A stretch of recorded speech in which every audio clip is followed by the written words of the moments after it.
this out a bit so I can see. I think that's about as far as it'll go.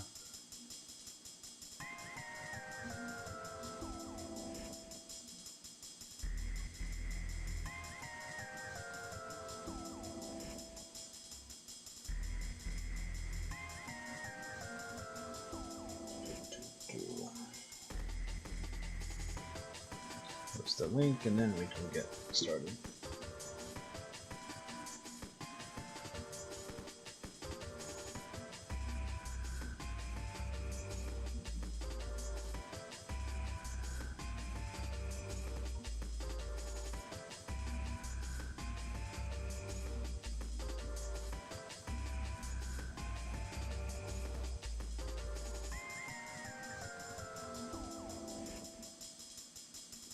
There it is. Ah, there it is.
Why are you always getting stuck in the doorway? You should know better by now.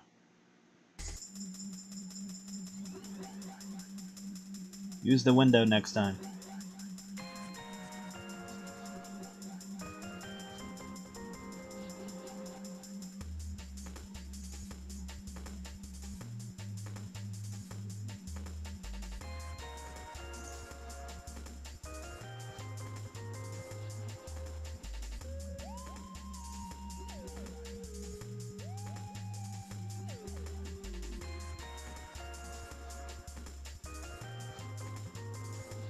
That's smaller than a doorway.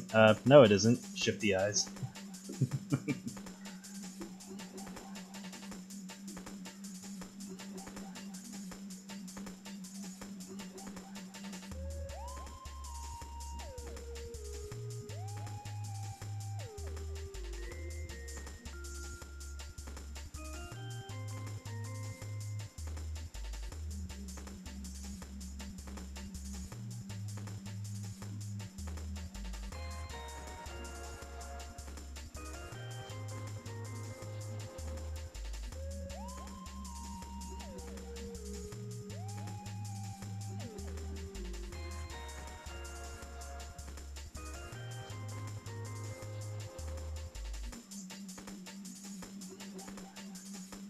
I'm not saying anything.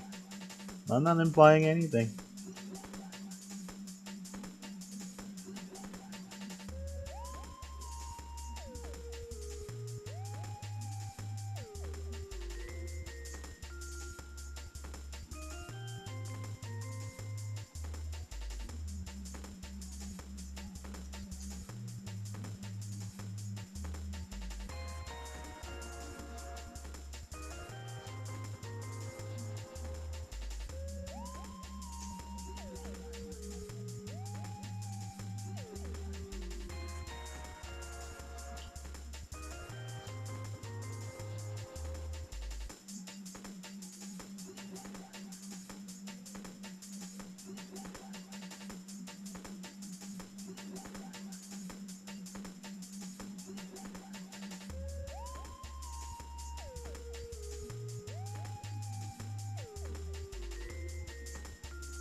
Oh, that was funny. It's like, get stick bug, motherfucker. Get stick bug, motherfucker.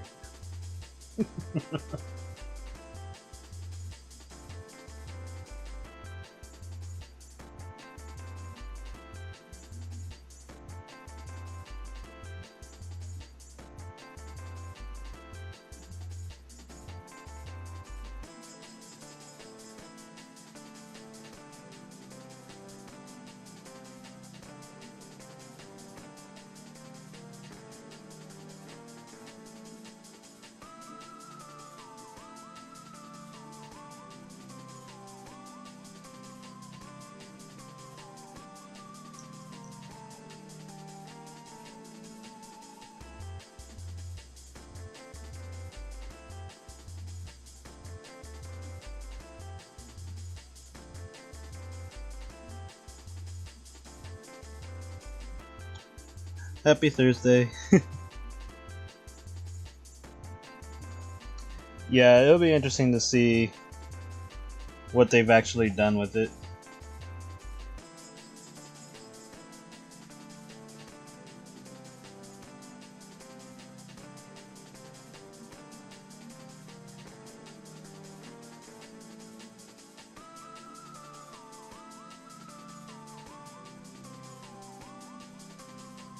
Hello, hello.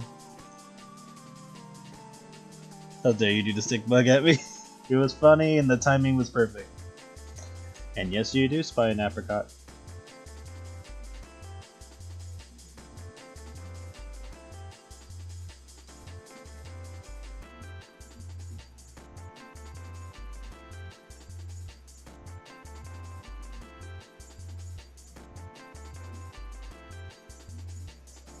Might need to put her on a different layer just so I can move this without moving everything else if I need to.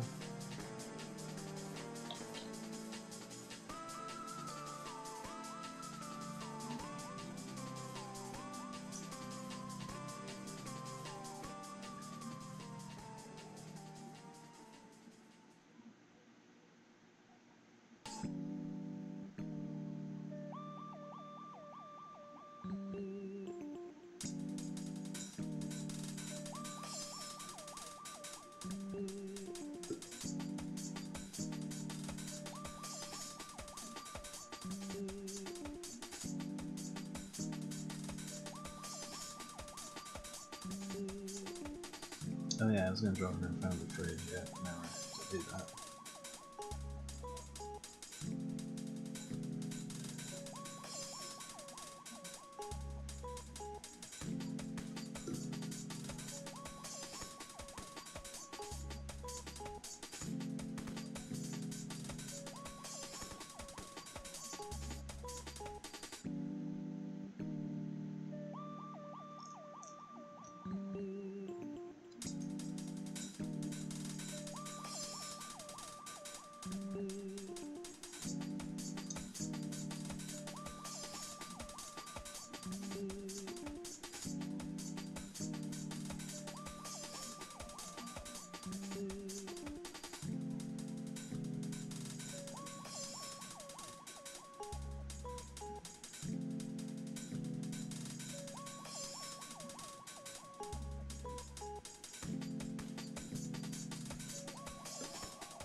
Yeah, this is one of those things where it's like, okay, they're remaking it in terms of visuals, and I'm sure they're not gonna like stray too far from the 64 story, or from the way 64's levels and all that were made and all that, and like, you know, the main like draw of the story. But I'm curious on everything else because like character designs were to be desired in some aspects because some of their proportions were really wonky.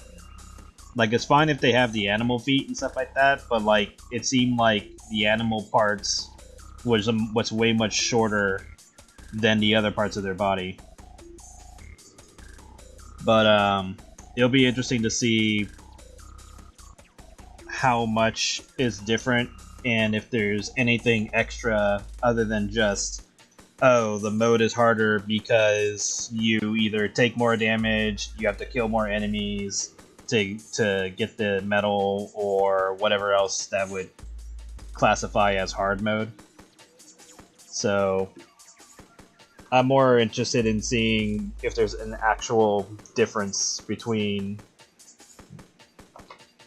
the Switch 2 version and 64, because if all it is just visuals, then that's not really justifying spending that much money on a new game when you could just play the 64 version for much cheaper.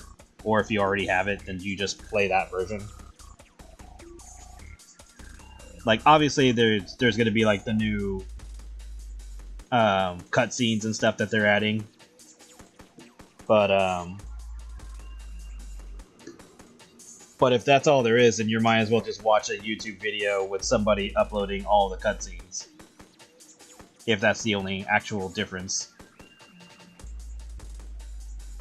Because I like Star Fox as well, but if they're not gonna go all in, then what's the point?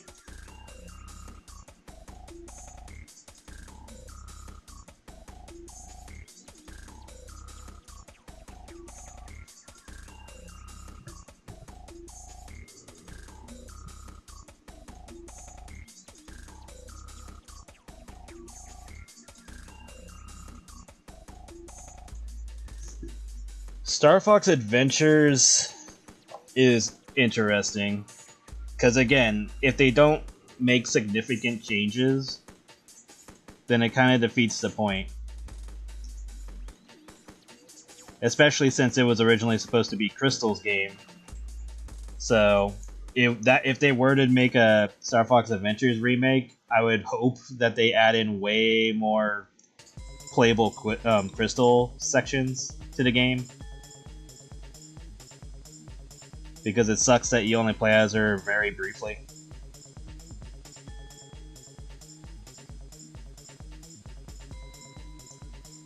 Or if at all, it's been a long time.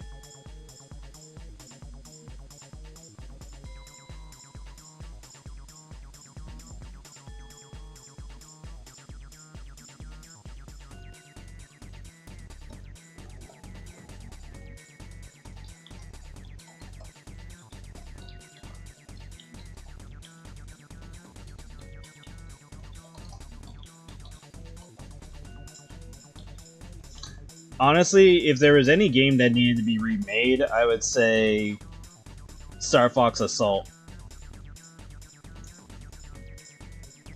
would need it the most.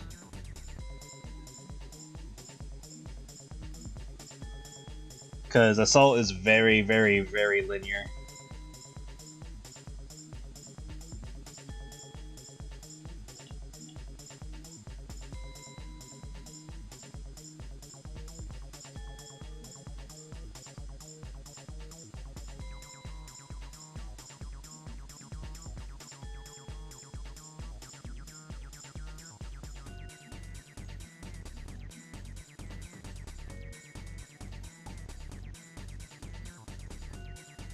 It's very linear, and it was done by a different company than Nintendo, and it doesn't seem like they really understood what made Star Fox good.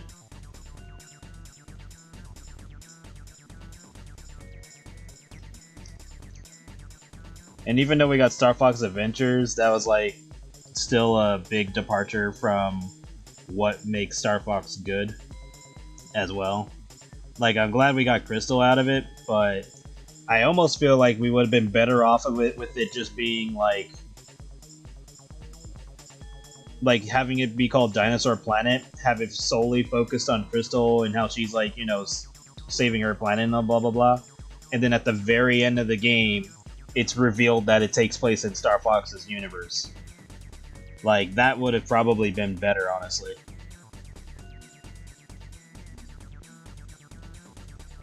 Sure, there's probably the gamble of how well it'll sell if people don't know that fact in the beginning. But I think once people finish the game and find out that it's a Star Fox game, then it would have, you know, made it more of a classic.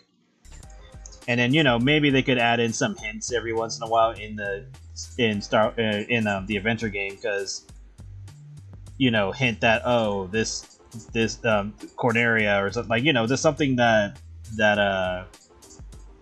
has to do with Star Fox's lore. So like, oh, we named the sun Solar, and that's, you know, that's the sun area in Star Fox 64. So like, just put in tons of hints that it's a that it takes place in the Star Fox universe, and then at the end of the game reveal that it's Star Fox.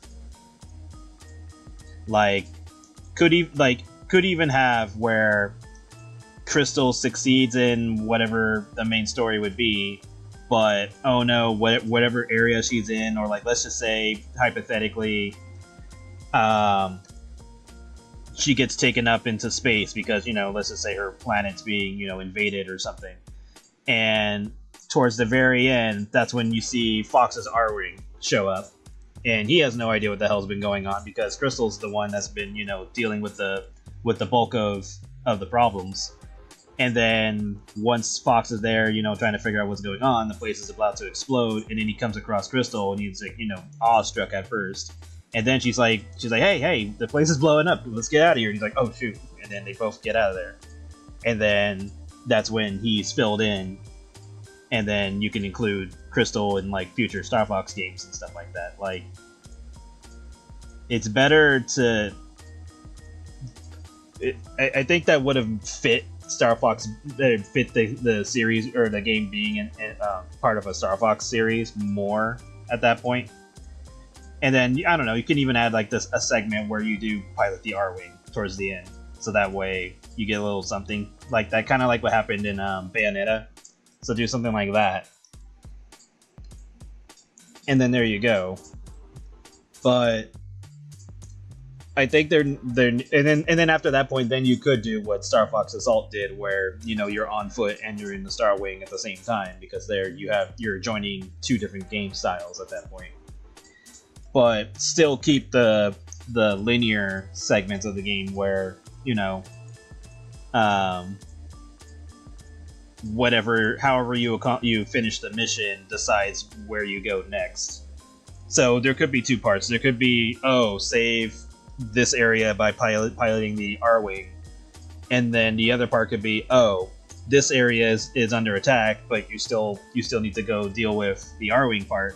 So you can decide, okay, I'm gonna take this part on foot, or, you know, take the Landmaster in certain situations, and then there you go. You got two separate missions, and then depending on how you finish them, could branch off into different paths. So that way you can have mission complete and mission accomplished, and you can split that off into the air segments and the land segments. So that way you get 4 choices. And you don't have to do that in every level, but you can definitely do that in the starting and some key areas. So that way you get more options and stuff like that.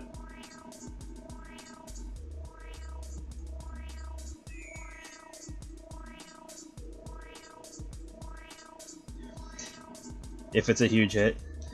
I think Star Fox the Star Fox remake would probably have a better shot if they didn't sacrifice a lot of the cartooniness of the designs.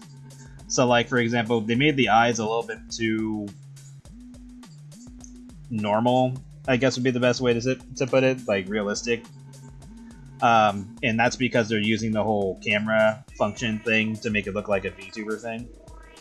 And that's an interesting idea, but I would have rather kept the character designs the same if it meant or not even the same, but like made the eyes more stylized. So, like you could still keep the rest of the design the way it is, aside from proportions being fixed, but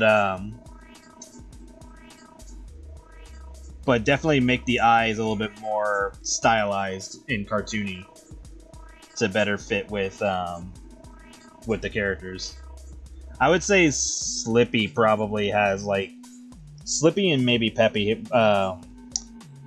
Their eyes are like fine. Falco, the only thing weird with him was yeah, probably the eyes.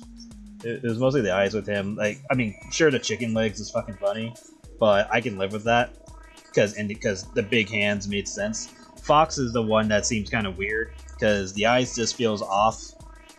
His proportions for his body is off because of his long arms and short legs. So I think Fox took like the biggest hit out of all of them, personally. And we'll fix you up in a moment.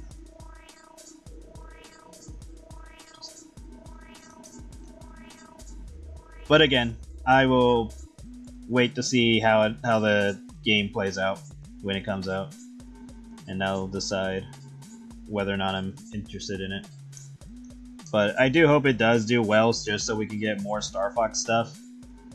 Because it really sucks that the only real reason why Star Fox isn't doing well, or wasn't doing well, was because they kept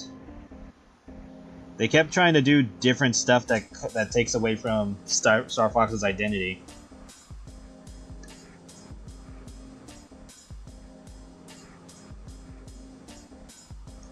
And then they keep trying to add in like co-op stuff, and it's like, guys, Star Fox wasn't like this, and even when you add in co-op, it's so pointless and irrelevant. It's like, oh, okay, I'll fly and you shoot. It's like, well, that's stupid.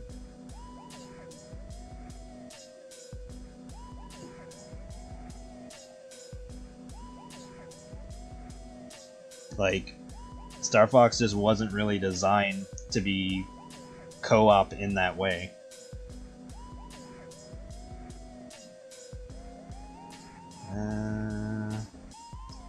I'll keep her arm missing for now until I get the rest of her figured out.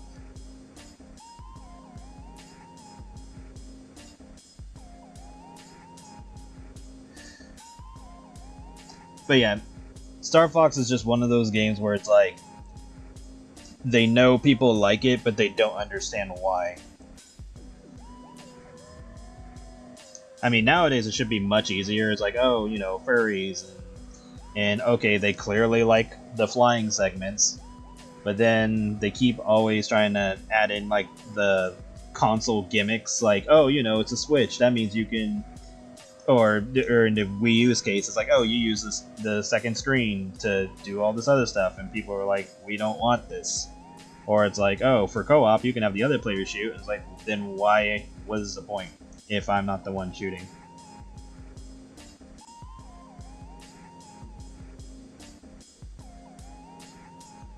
Because like, I'm flying the ship, but they're shooting, so I'm gonna get frustrated if they are not shooting the right things, and I get hit. Or vice versa. It's like, oh, I'm busy shooting the characters, but my partner keeps running into shit.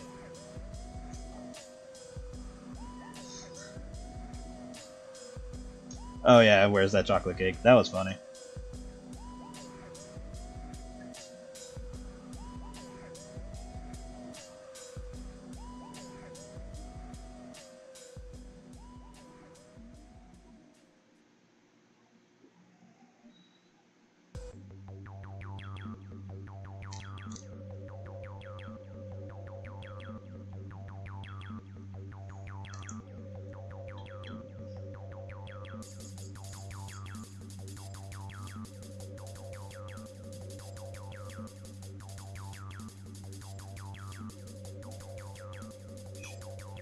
She has a tight skirt on her, so it's interesting to try and make this work. But out in a moment.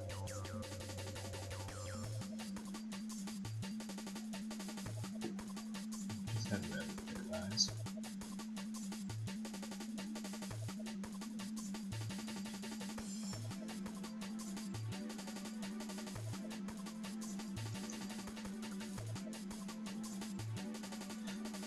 Do I want it to be like that? Do I want it facing a different direction? Let's try it this way.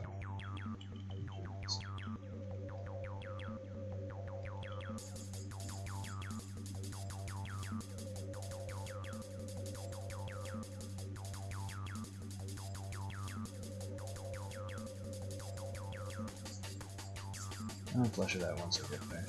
Better to just rough it out.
Well, it's not I put, it's I want, or you want this cake, and he's like, I want it.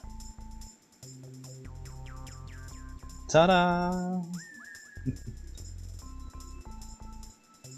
Harry Bartlett makes some good animations.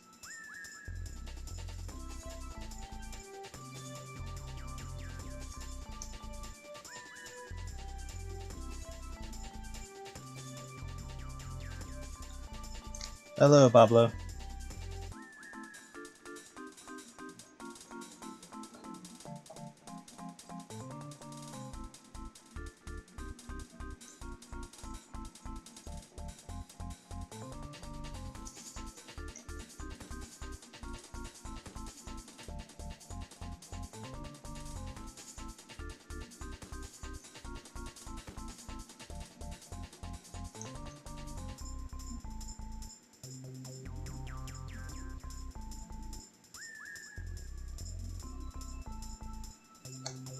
This is for Greenfield.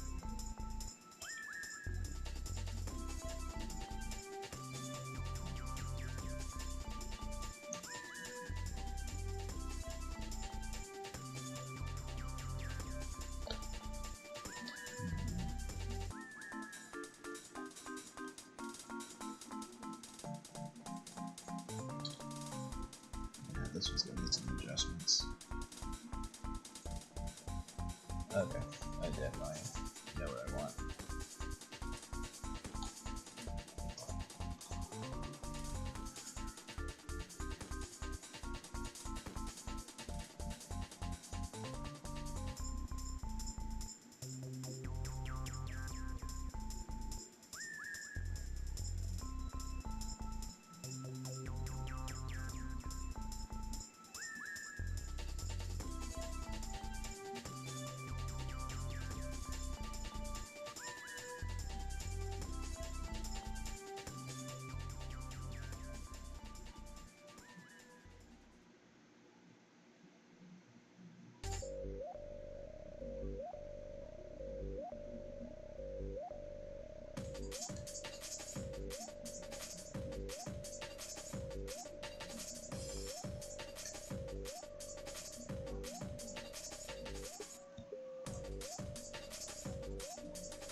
No worries. I just heard the song so many times back then.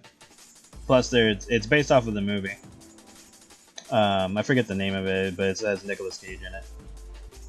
And then you just see them chase each other for the chocolate cake. Or, yeah, the chocolate cake.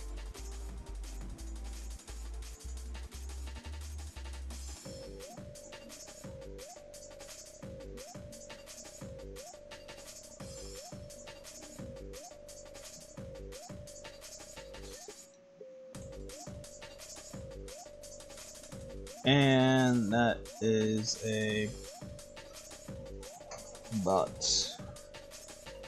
Let's get rid of that person. Hold on a moment.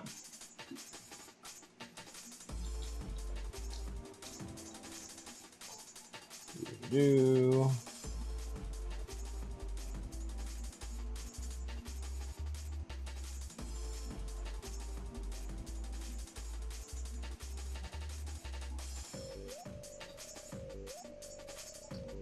Let's see, Joanne, need you to eat this guy.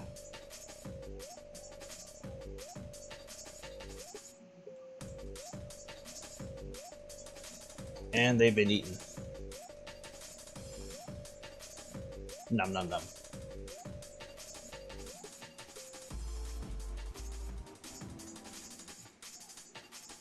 I'll just have this over here.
Well, technically Lemon Lime hasn't shown up yet, so it can't be her job.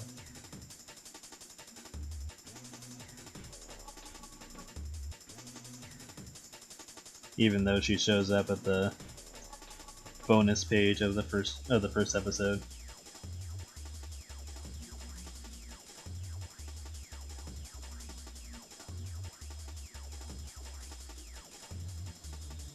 That's cool.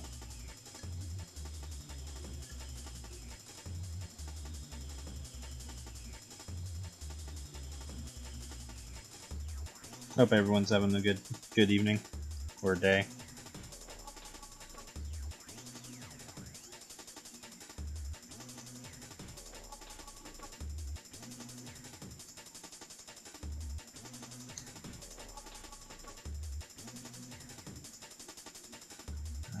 Okay, so we're doing this.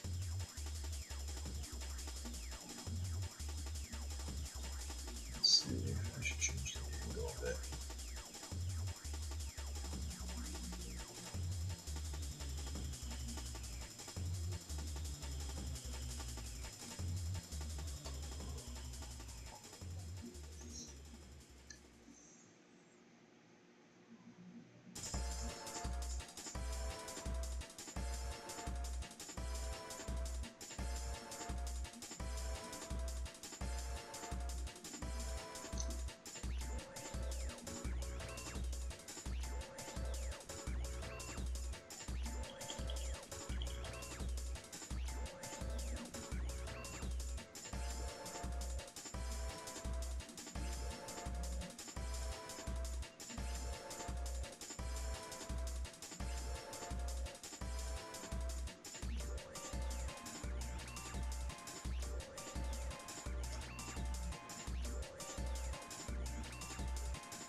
Shorten this a bit just a minute.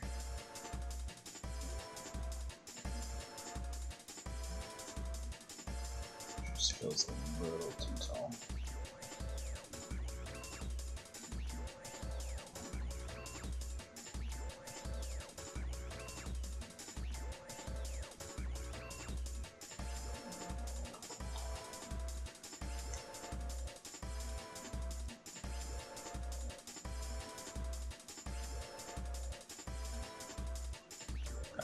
Yeah.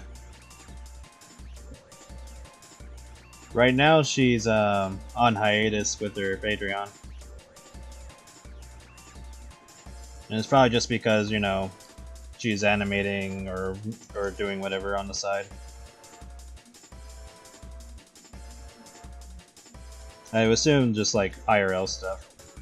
Because if she was animating, she could put up works on progress or whatever if she wanted to.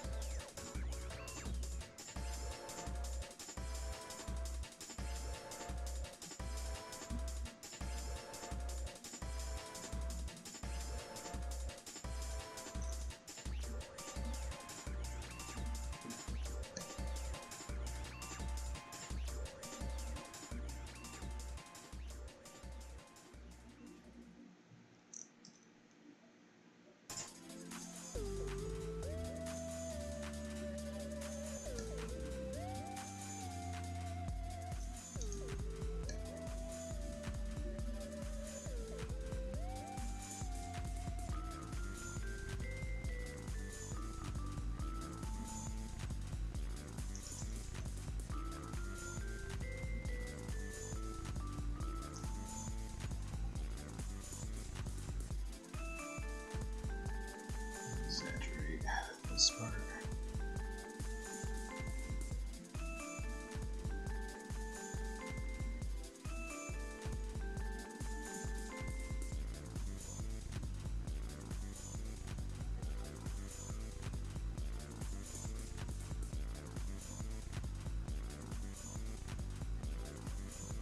Oh, she's friends with Gooseworks? That's interesting.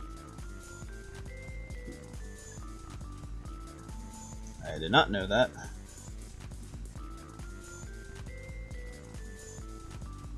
Not a bad thing, I'm just surprised. That's cool.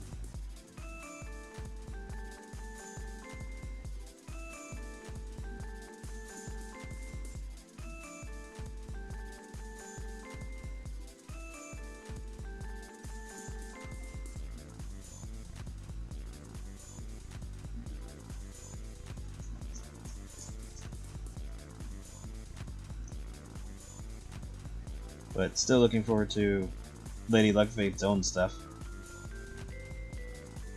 If it can get bigger than what it is, then that'd be great. No arguments here.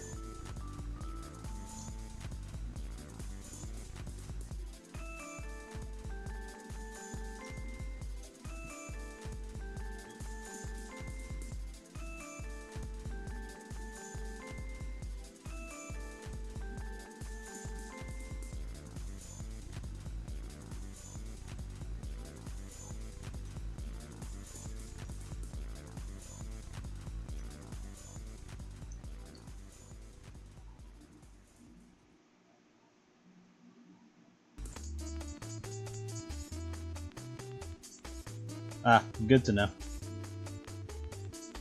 Yeah, I did hear about Koleoko coming back. That will be interesting.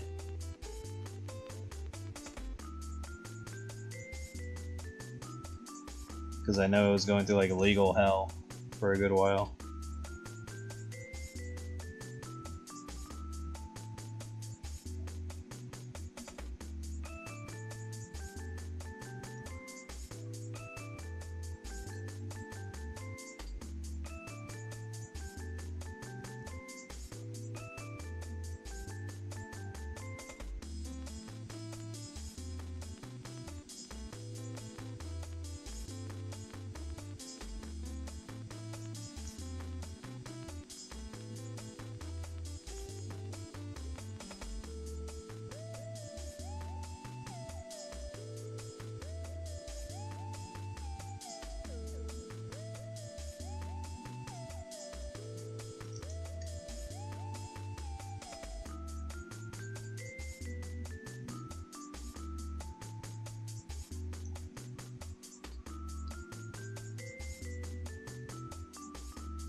And I need a shot of Apricot's butt. There it is. Okay, that's what I thought.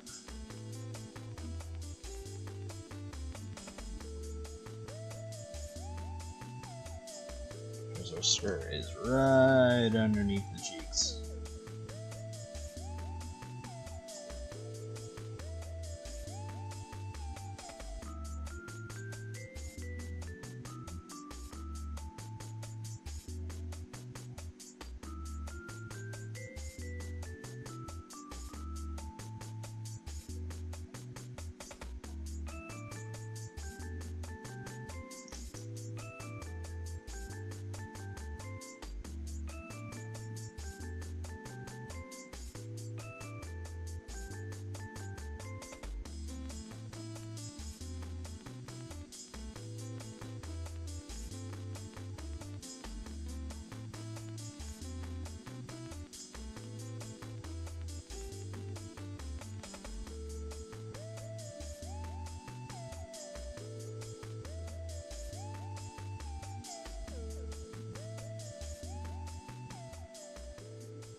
The game's over.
Let's add just a bit.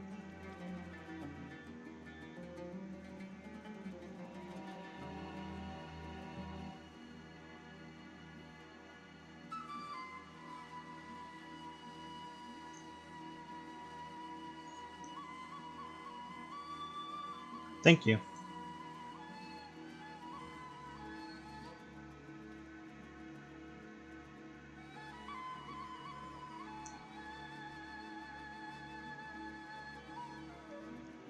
I try my best. Still learning, still practicing. That's why I do the collector sets, so I can practice with different methods. to help make things both easier and try to up the quality. Gonna try to practice with another method soon.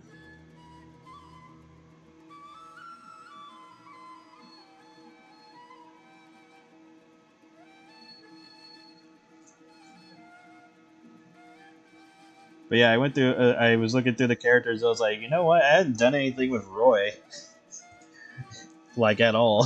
So I used him for the recent collector set.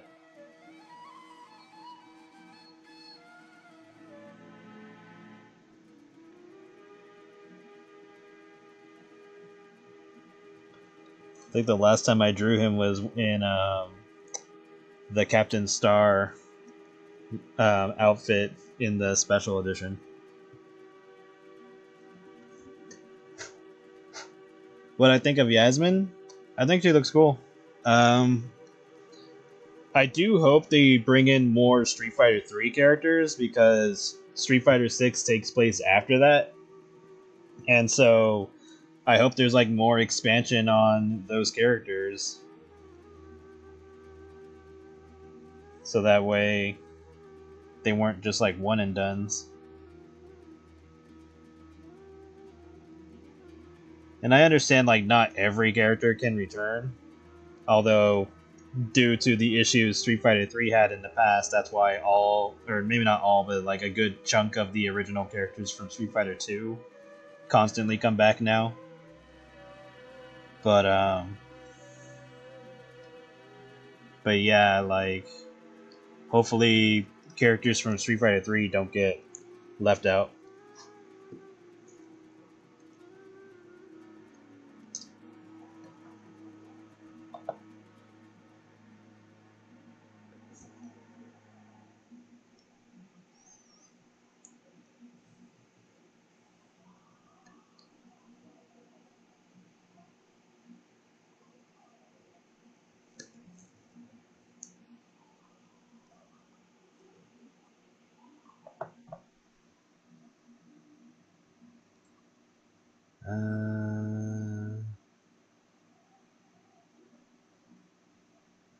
Let's do this.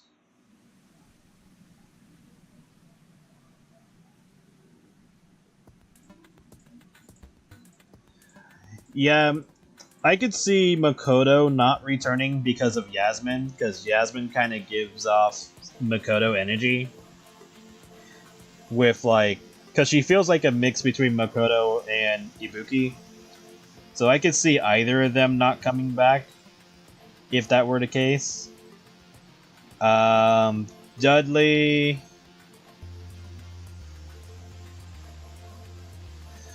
Dudley still has a good chance of coming back.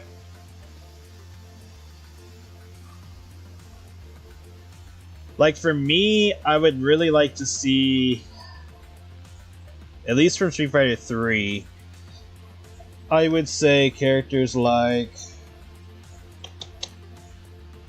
personally Remy, because I'm curious on his whole storyline, see where that was going. So like Remy, Yun and Yang are probably not going to come back because of Jamie. We got Elena. 12 would be interesting to come back. Trying to think of the roster off the top of my head. Oh, Q. Either Q, G, or some other version of that. Who else? Hugo wouldn't be bad to come back. Or Poison. Oh, Jesus. A raid. Ah, thank you for the raid. I don't know why. I'm just drawing squirrel cheeks right now. But yeah, thank you everybody for showing up. But yeah, like just like a few more Street Fighter 3 characters would be nice. Like mostly the ones that we don't really have much backstory off of.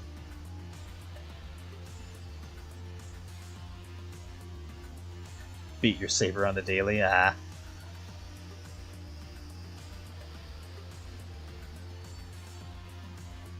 Like G's not Street Fighter 3, but Q you know, it's basically the same thing. So if we get like another character that's like either of them, that'd be interesting. But yeah, 12 would be fun. Would be interesting to come back. I would say, crap, what's his name? Oh God, why am I blanking on his name now? I had it in my mind earlier. Hold on.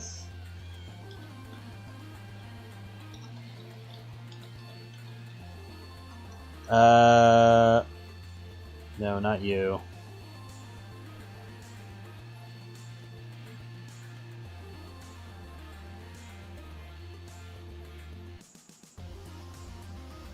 Crap.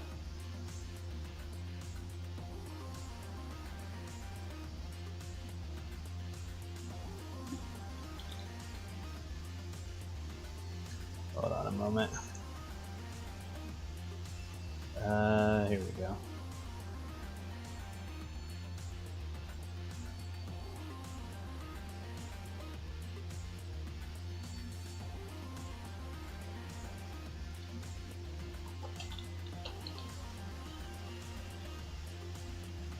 Necro, there we go. God damn, why was I blanking on his name so hard?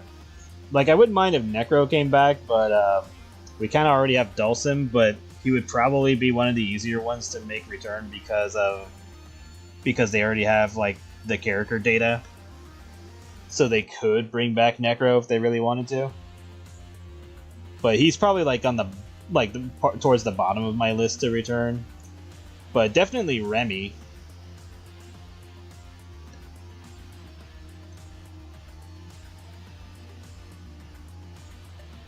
Because I would say Remy, Q,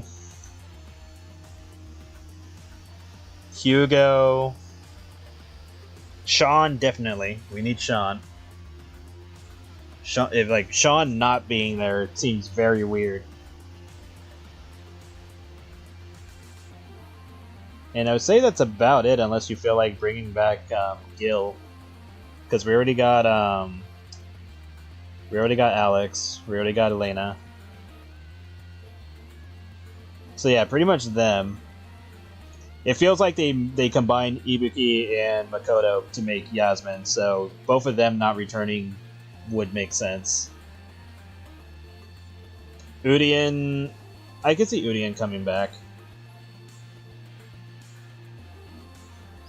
And then obviously bring back Vega, because I'm curious on if he'll still have his Marilyn Manson look.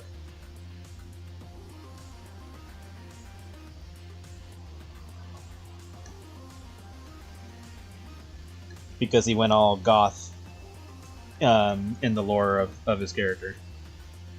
And let's make the tail bigger. Or at least the left part.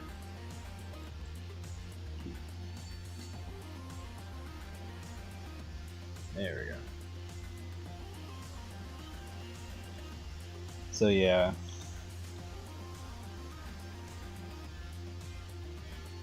Like, it's good that they're putting out pretty much all new characters in the next season, which is a good idea.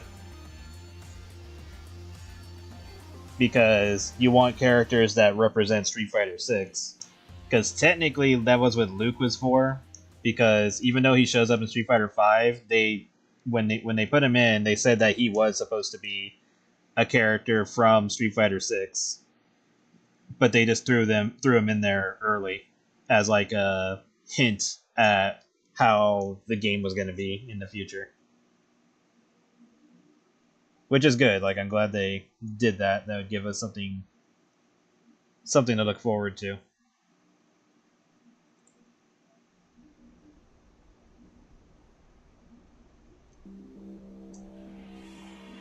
Yeah, it's kind of weird that none of them have shown up yet.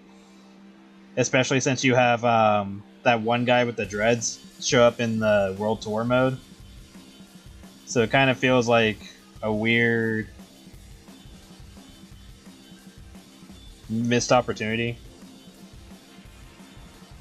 But who knows? They might bring in more characters in the future. Like, we don't know how long Street Fighter 6 is gonna go, but it roughly takes about 3 to 4 months per character to get made and put out and all that. and that's assuming, you know, they have like their roadmap and stuff like that. So if they were already working on characters prior to that, then it just boils down to what they have planned out.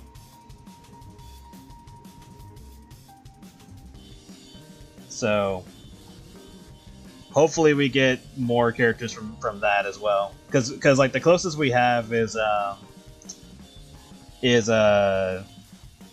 Kimberly, because she represents Guy's camp. So we have her, but obviously more from, like, you know, Final Fight and all that would be good.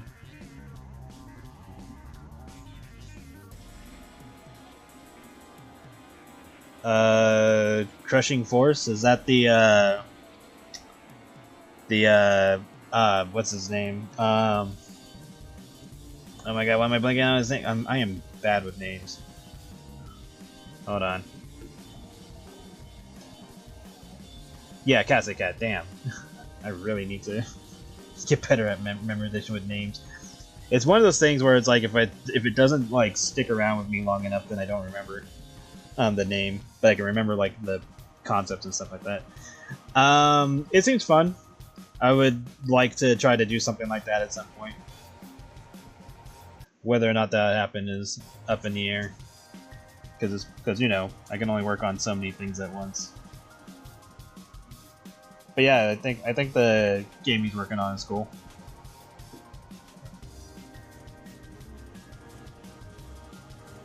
Or they're working on, because I don't know the gender stuff, but yeah.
If I had the chance to add any of my characters in the background of a stage, would I do that? Or what kind of stage? And who would it be? I have no idea. Probably a bar, and it'd just be Becky. If it's just like a background character stuff, then it'd probably be Becky.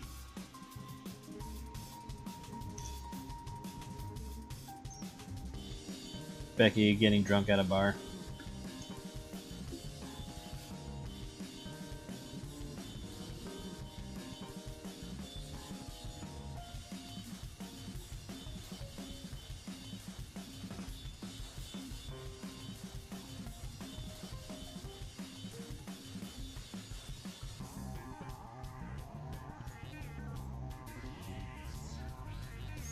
If I wanted to add a character to Crushing Force, the only one that would make the most sense to me would be Jam. But that's just because she just fits the role more. If we're talking straight up fat characters, though, I don't know. It kind of depends. Because like I wouldn't just want to throw in a character just because it's like, oh, you know, pick this character, because if they don't normally fight or anything like that, then it just feels weird to have them in that position. So either I would make a new character specifically for that reason, or if we're just like tossing in random characters, then probably I would say probably Nadine. She would probably make the most sense. because she would seem the type to like be aggressive if necessary in order to get her snacks. But I don't know, it still wouldn't feel right. But if I was like, if it was like a personal choice, then I would pick Jam. But that's why if I ever made a fighting game, she would definitely be the representation of Creamfield. It would be her and probably either Eden Fig or Rainbow Passion. Because then the other girls can show up as like assists or part of supers and stuff like that.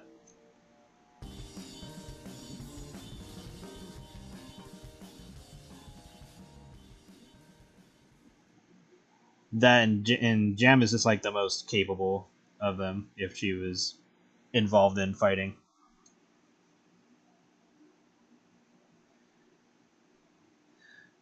It looks like Apricot's right, Jay's crushing into something.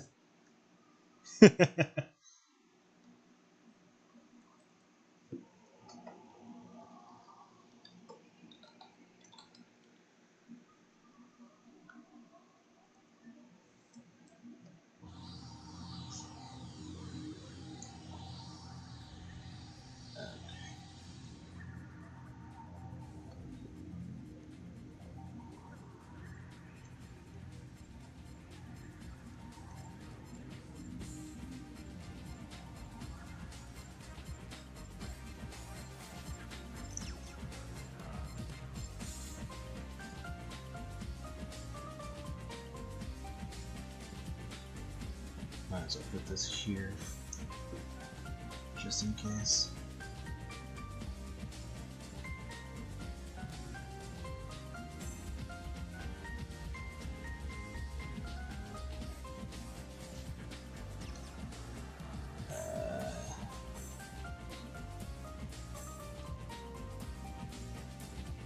There we go. Need to make sure I did that right.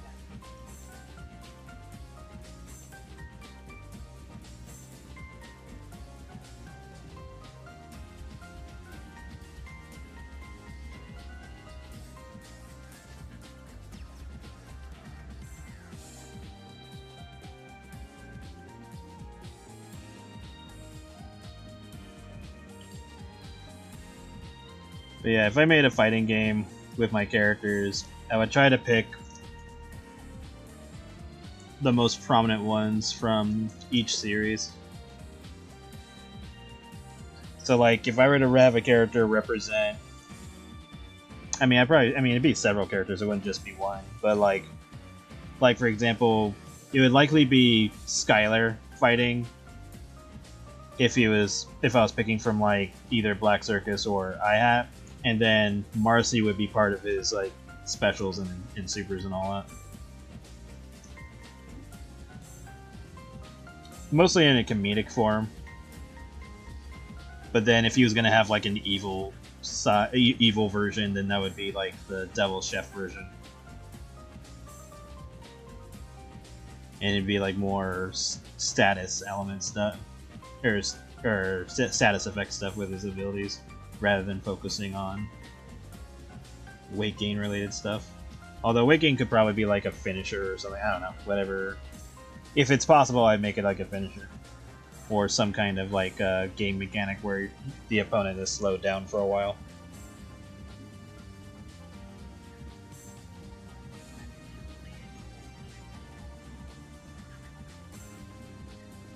World Gates would probably have the majority of fighter characters because they were kind of built for that. Natalie from Buckle would be in it, and she would have various transformations.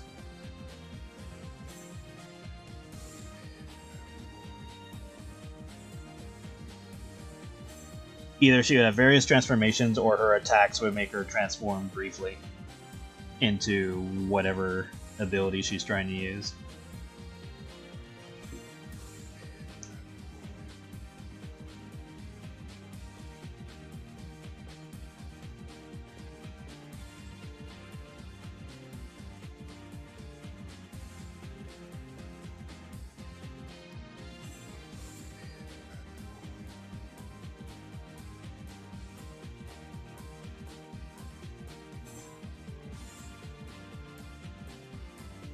Divine Booty Slam.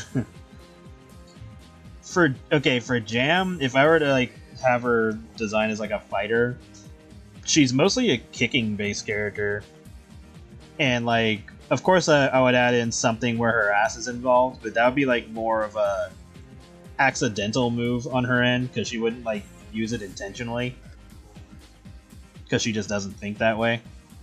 But most of the time she'd be using kicking abilities, stomping. She does make like a orb out of energy that she usually kicks like a soccer ball, and then she could just make a bigger one, kind of like Frieza from Dragon Ball type of style. And then she would definitely have the like the stomp press into the ground type of thing that Cooler does. So that would be her main thing, because like she only uses her hands if like she's getting serious. And then like I could see her like parrying with her hands and then just like tossing you to the ground and then just stomp you some more or whatever. And then if she were to have like some kind of like high level hit type move, it would probably be something similar to what she does to Kiwi in the comics, where she kicks her in the, or like knees her in the stomach and then kicks her off, and then if I was gonna make it a move, it would be like this. It would be like Jam kicks some or knees somebody in the stomach, then kicks them upwards. Kind of like Ryu's Shin Shoryuken. So it'd be like one hit is this, second hit is this, and then the third hit is like her like torpedoing them into a wall. So like you'd be the wall and you'd be like the character just being like wall slammed over here. So it'd be like Shin Shoryuken but with kicks.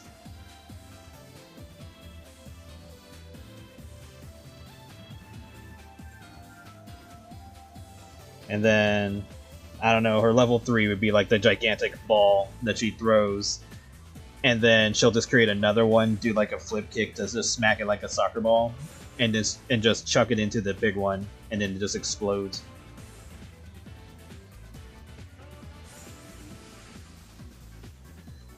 Level 5 being that one. If I were to put that in, I would make that a joke special, where you have to like fulfill conditions to make that even a thing. Kind of like with Squiggly.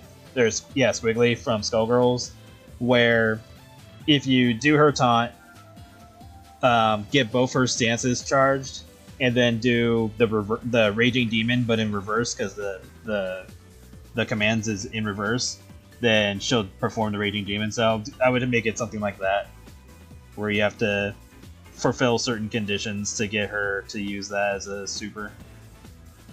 Because on a normal circumstance, that wouldn't even be part of her moveset, but could make that like a joke super.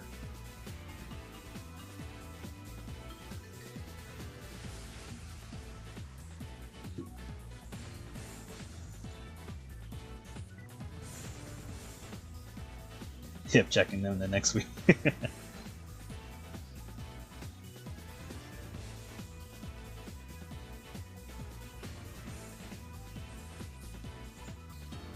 Yeah.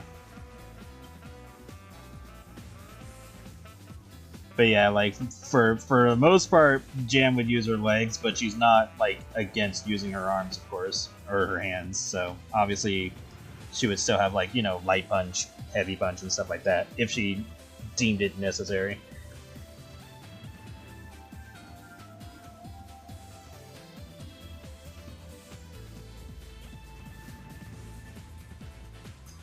But yeah, maybe someday something like that will happen. But we are far from that being a thing.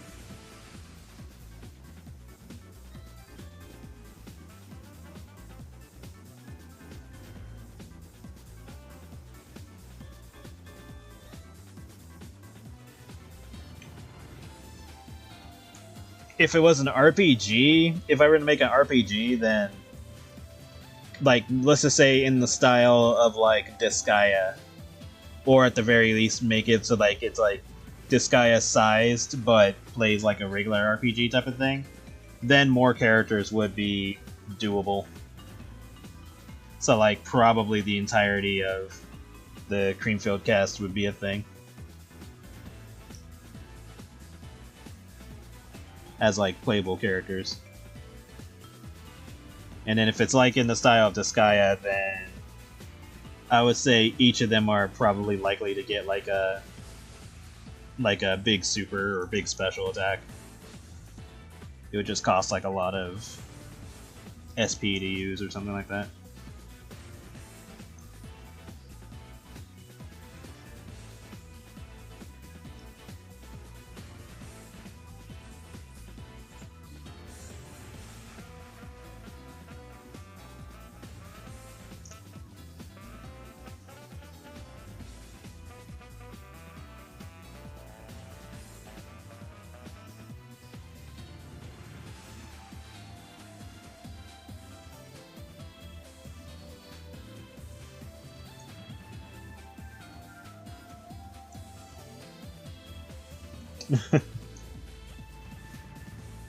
Nah, if I was gonna make something for Yorjadov, it would be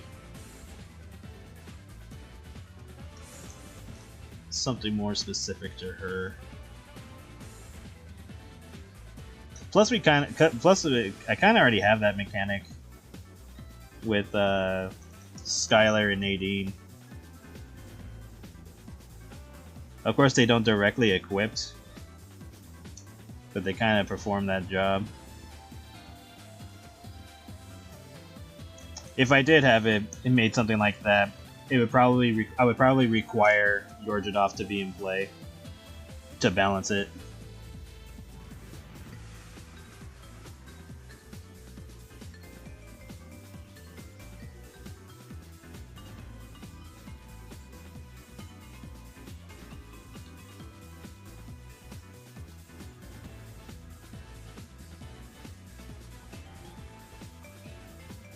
So if I did make a card that just directly equips food cards for free, then Yorjadov would have to be in play for that. And she's already a pain in the ass to bring out. I know you're making a joke. There are still the food cards that Yu-Gi-Oh! Hasn't put out yet, which is weird. They spent like a whole arc on that, and they didn't even, or not an arc, but like they spent a whole set of episodes with involving that, and they didn't even make them a card. At least I don't think they did. They might have by now, but last I checked, they didn't.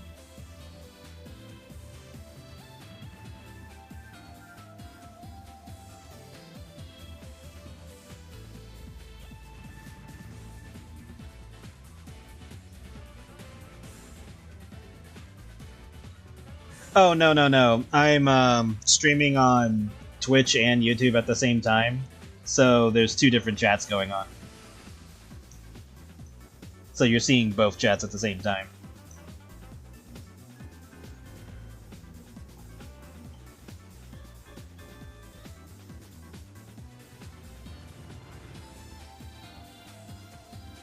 Because I'm dual streaming now.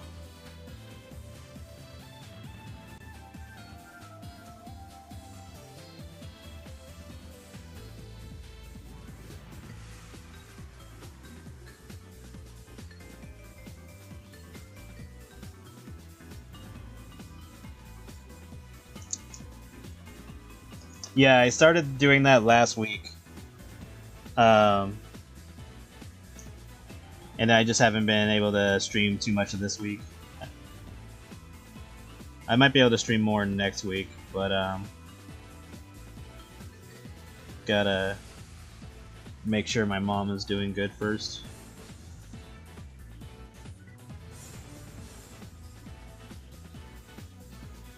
But she's doing fine. Things are going well. Oh, shit. Just realized. I was like, wait a minute. Why is this not working? I was like, oh, that's why. So let's erase some of this, because I know that's going to be a problem in the future. There we go.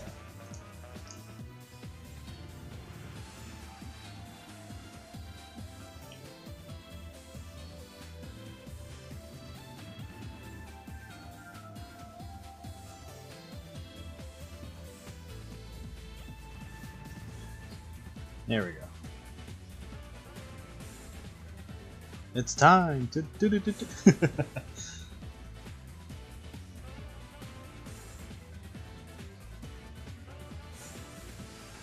If I did for Mini Marcy, I would give her that ability. I would treat her as a character card first, but I would allow her to equip herself to Big Blake and female Skylar.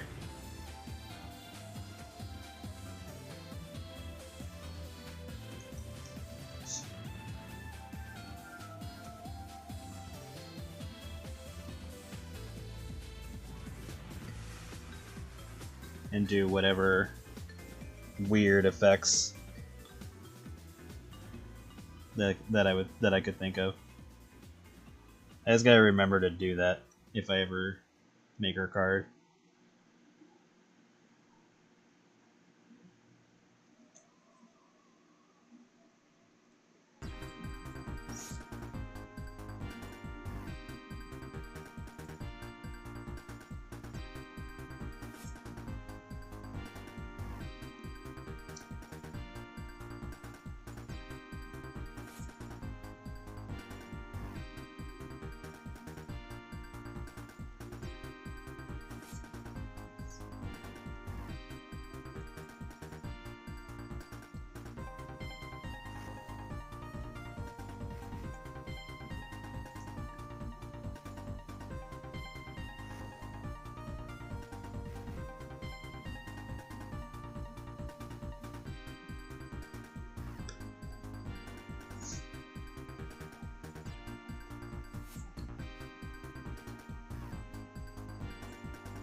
Fur coming off.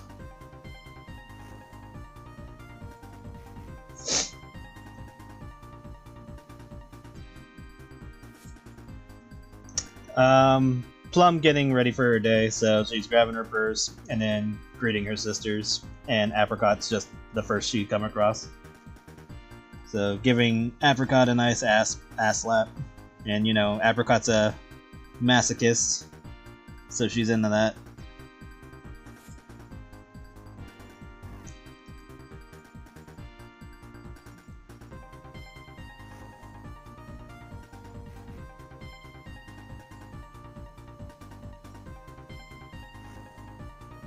Might toss in a joke of Apricot telling Plum to do it harder next time or something. She's a freak.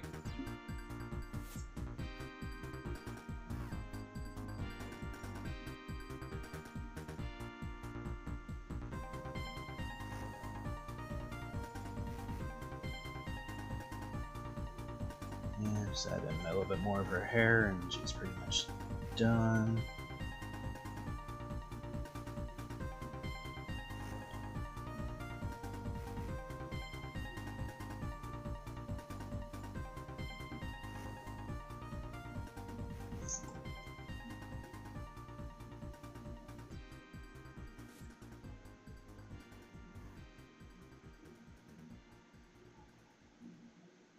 Yeah, Plum knows what she likes. She's like, good morning, Apricot. Slap!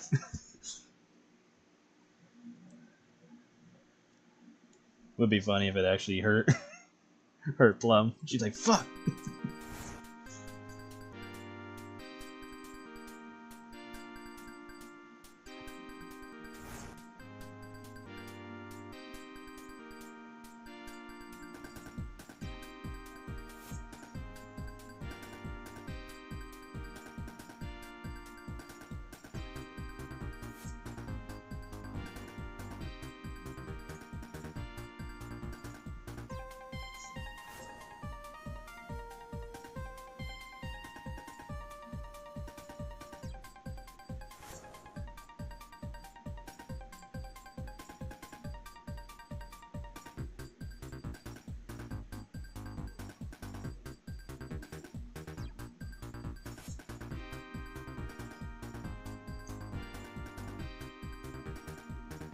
Oh, did you do a thingy?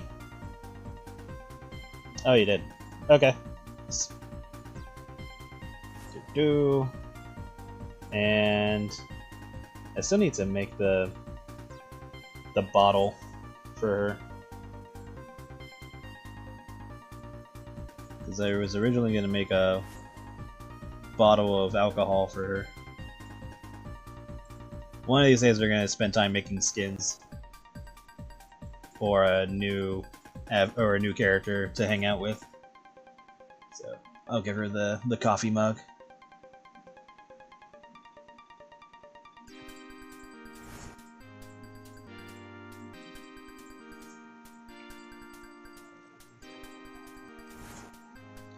Alright. Just adding in whatever details I think I need before I move on.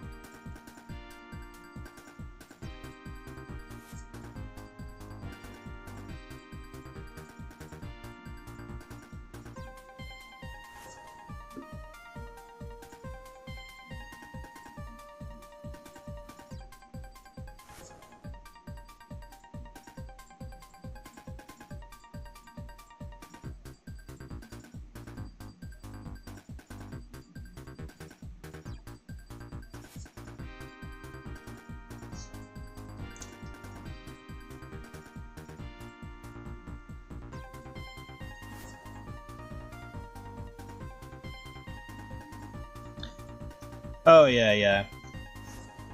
Like Plum would enjoy, you know, getting intimate with her siblings, but she still views them in a more sisterly light.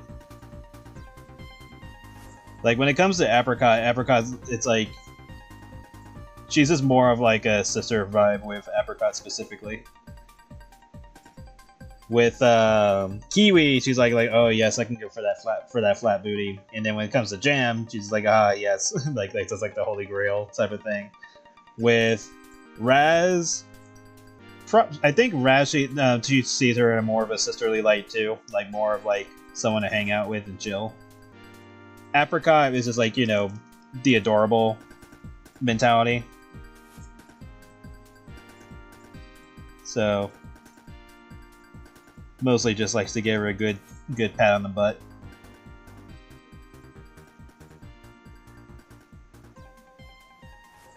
Nothing too drastic with her. It's almost like Apricot's too much of a cinnamon roll to wanna plow in that fashion. Like obviously Apricot can go and bang whoever the hell she wants to bang, but when it comes to Plum, Plum's like, no, let's leave that one alone. Like, she's a cinnamon roll, let's leave her alone.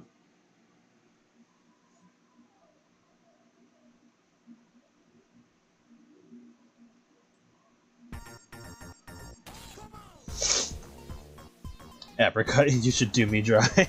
Yeah, exactly. It would almost be like it would almost be like the reverse relationship. Like Apricot would be like, come on. It's like, come on. You're like, no, Apricot. She'd be like, you could do it, no lube. And Plum is like, stop pressing my buttons. Could see Apricot just shaking her ass. She's like, oh, what buttons am I pressing?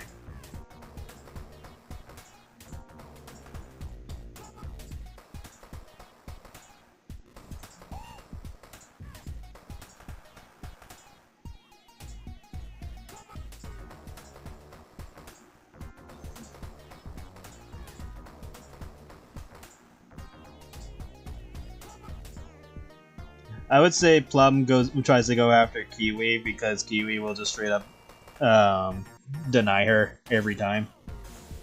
So it's more of like a forbidden fruit mentality. That was not intentional. It just kind of came up that way.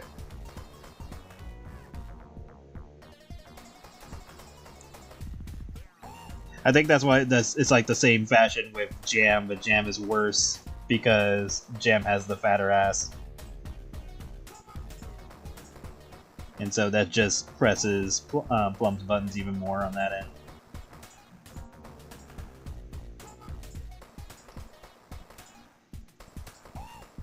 And I think with Kiwi, it's more like because Kiwi is flat and small, it just gives Plum the whole idea of like, you know,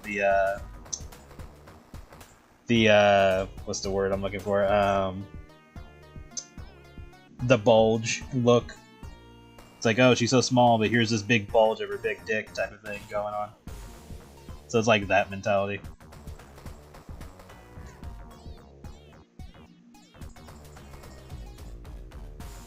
More like she had a few too many cinnamon rolls. I mean, Apricot is on the thicker side.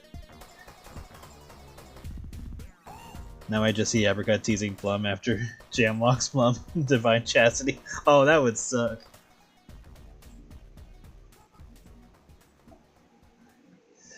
Like Plum gets the chastity belt, and then all of a sudden it's like you see Apricot and Doug about to go on a skiing trip, and Apricot's just wearing a super tight skiing outfit and just does the Flanders joke. It's like I'm wearing nothing at all. And Plum was like, Jam it, Jam, take this off now.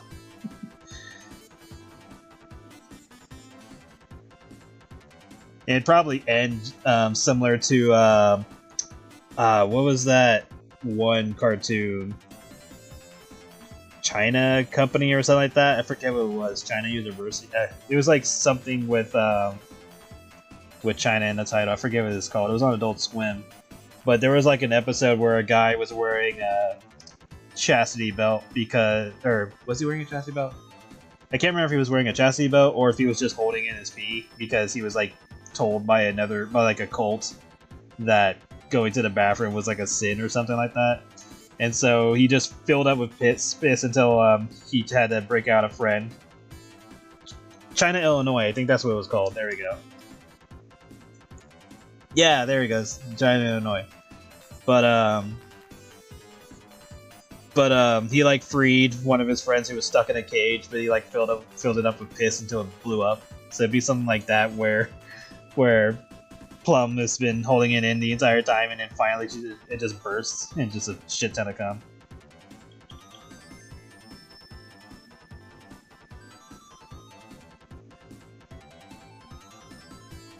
Yeah.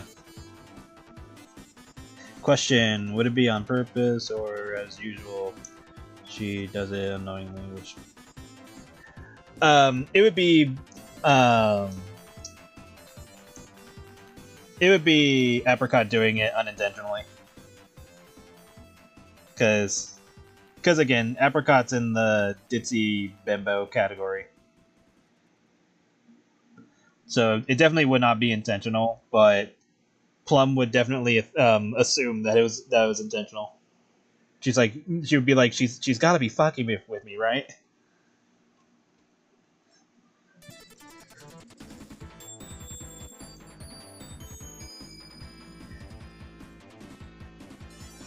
Because Apricot's not a sadist, so it wouldn't make sense for her to do it intentionally.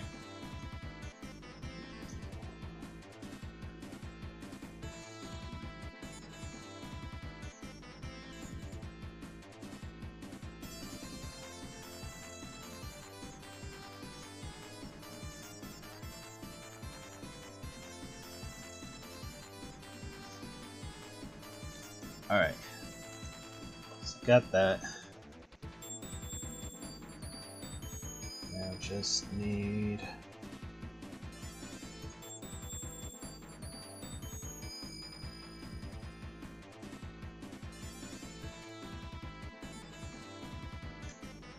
just need Plum.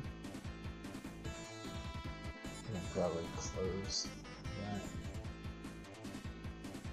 Alright.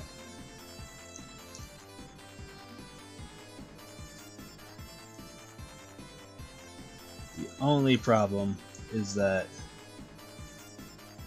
Apricot's tail is in the way.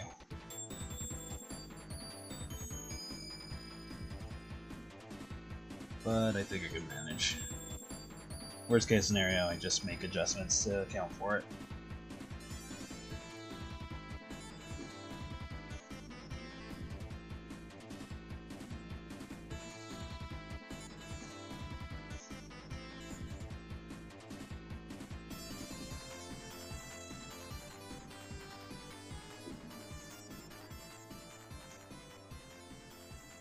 Yeah, exactly.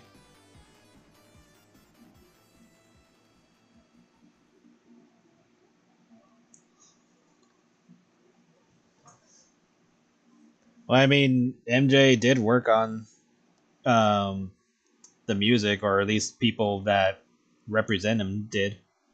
So I wouldn't even say it's inspired. It's just, yeah, it's basically MJ music for the most part.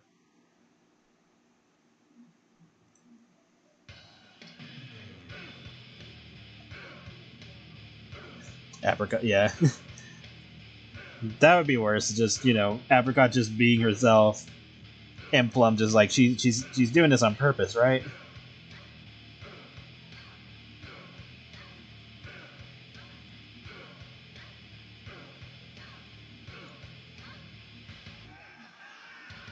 And then Raz would be like, she's not doing it on purpose. He's like, that just makes it worse.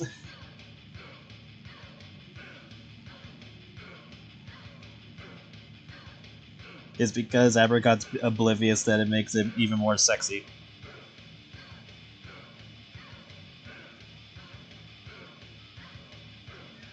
Oh, Kiwi would definitely bet on how long it'd take for Plum to crack.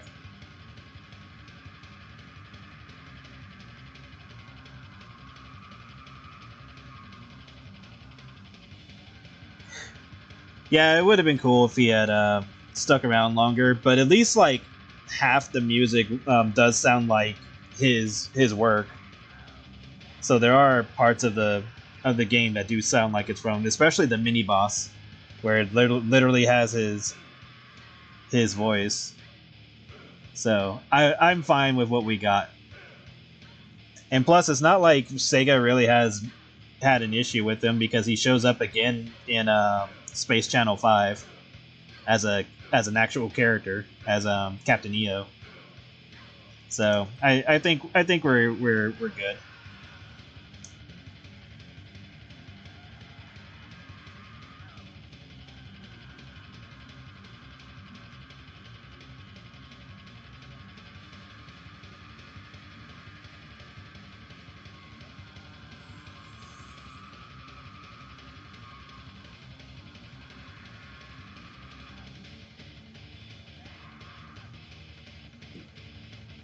I would rather have what we got than what the newer versions of Sonic 3 have, because they had to remove the music.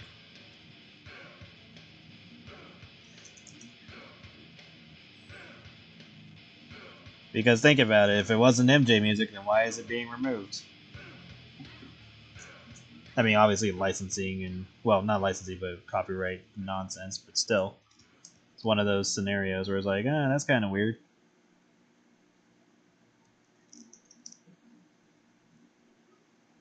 But but yeah, glad we got what we got.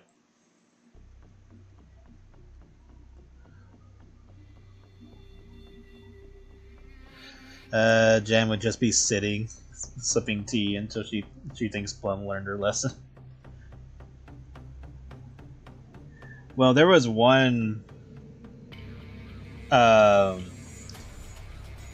can't remember if I draw it, or did somebody else draw it. Hold on a sec. Let me check. I think I like commissioned somebody drawing this, but let me check. It's been forever since I looked at this. I want to say somebody drew it for me. So let me check if it's in my stash. If it's not in here, that'd be crazier.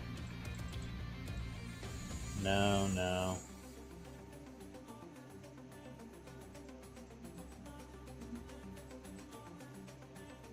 Wait, what is this?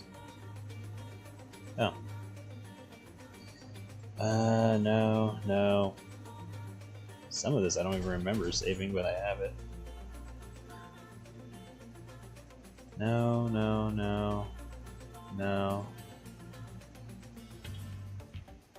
Where is it? You know what? I keep thinking it's in color. It's probably not in color.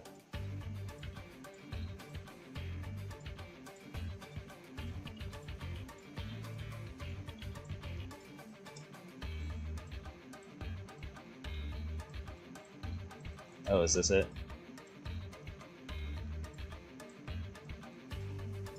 Oh yeah, here it is. I can't show it on stream, but it was done by James Howard, and they drew Jam sitting on Plum, and that was like a story. That was like a possible story I was thinking for Plum's comic, where Plum messed up big time, and so Plum sits on her as a punishment, not thinking or not realizing that Plum is super into it, and Plum is like trying to hold out.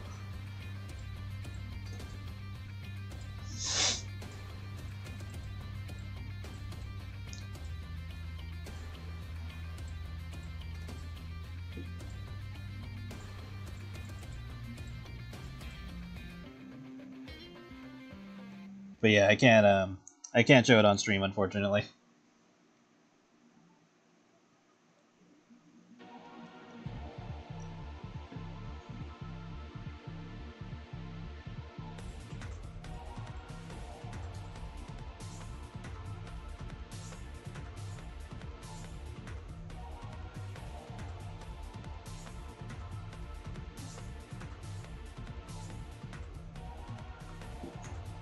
Yeah, were you talking about the drawing that was done by James Howard?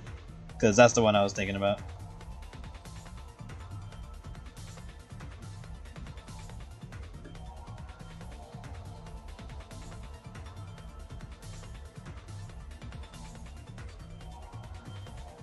And I do not like that face, so let's redo this.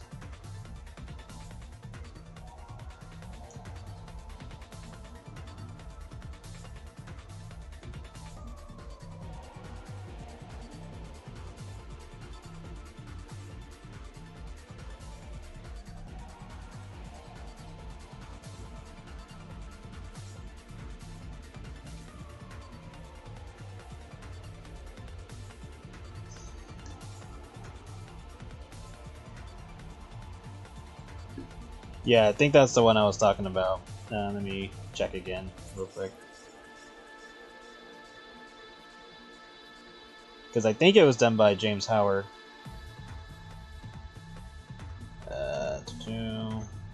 Scroll back down here. Oh no. No, this is a different one. There's no tea. If she's sipping tea, that might be someone else. I don't know if I have that one or not.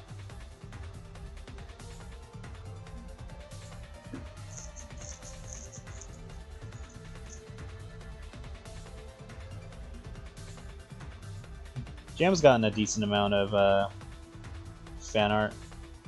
Here's another one where she's sitting on somebody, but I can't show that one either. But no tea.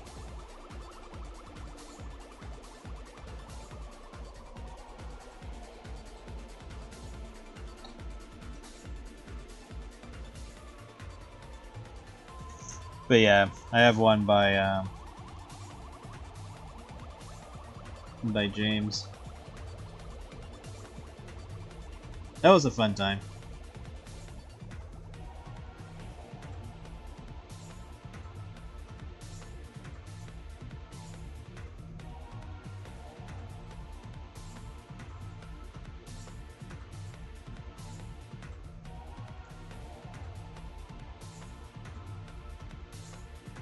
Okay, that was probably the one I was talking about.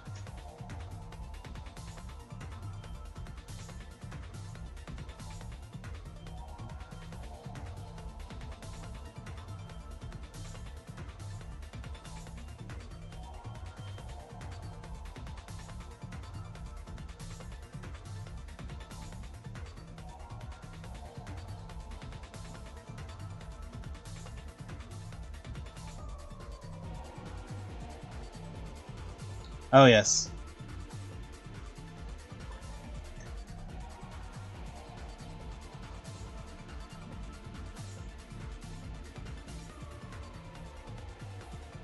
Maybe I'll draw my own version of that for fun.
Hello, hello. Doing alright. Hope you're doing fine as well.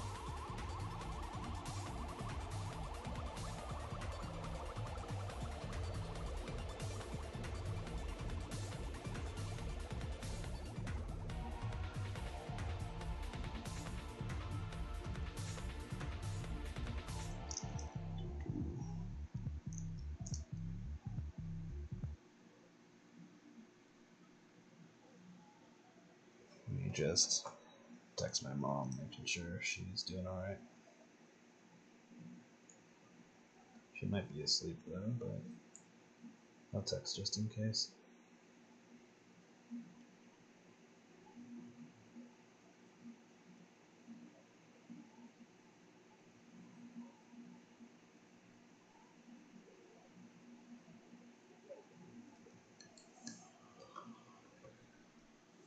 Cause I told her if she needs me to just text me.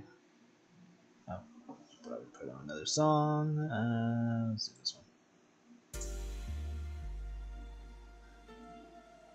Tired mentally. Shh. I mean, with everything going on, I know, right? Even with just personal stuff, it's like, good lord.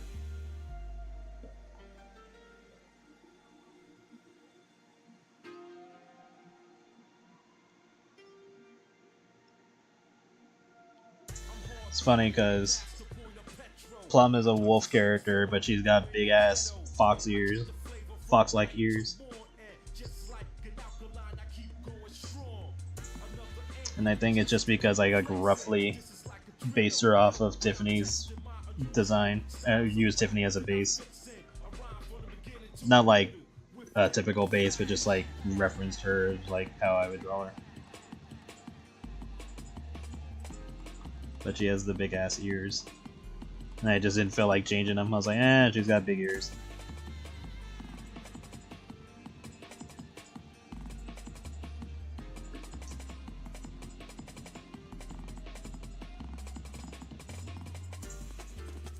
Ha.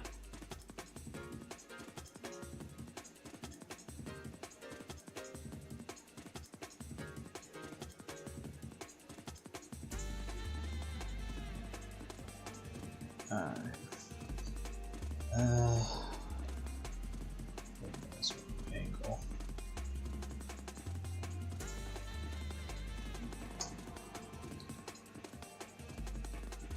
Gonna have to exaggerate a bit.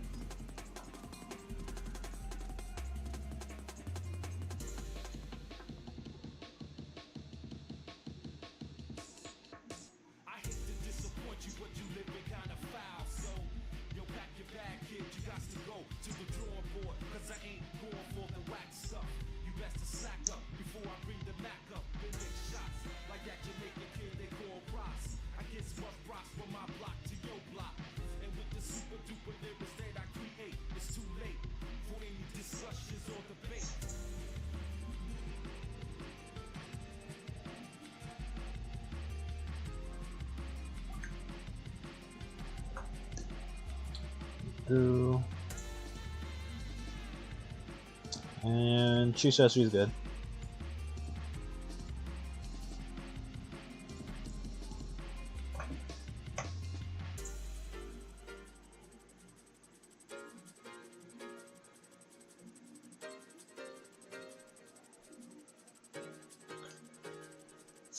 Apricot shared that cake. Good fucking luck getting her to share cake.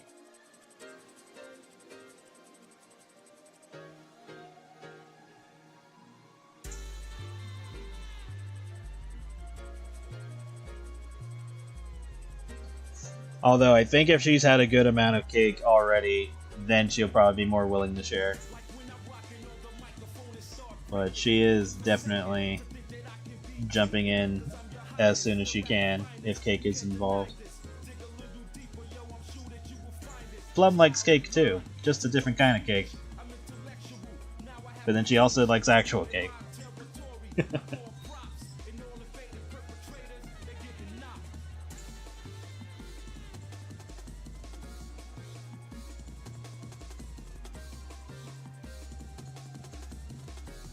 Blaze Tiny Pets episode about sharing, right?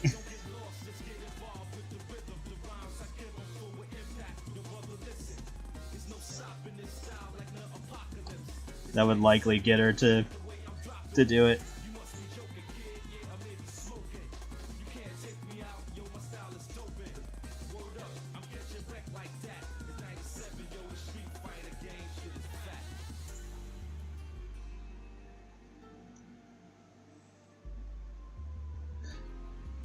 It's like, oh boy, 2 cakes, exactly. It's like, hey Plum, do you want some cake? Sure, but then can I have some of that chocolate cake?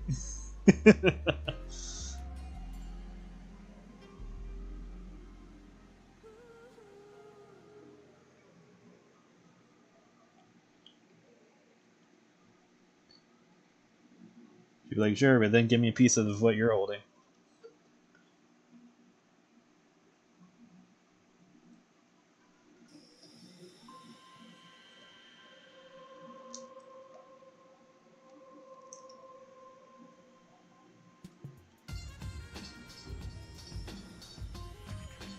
Plum loves ass.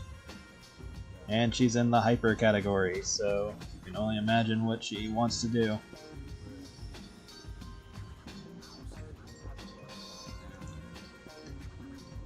Like, seriously, Plum covers like 5 fucking themes at the same time. So she covers Fuda, hyper, ass or anal, probably lesbian, but she's more bi. She doesn't really care either or. Conflation.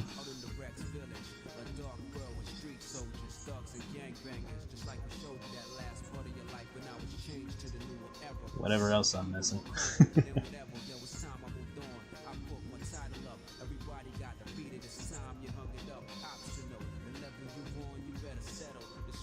Just ass in general.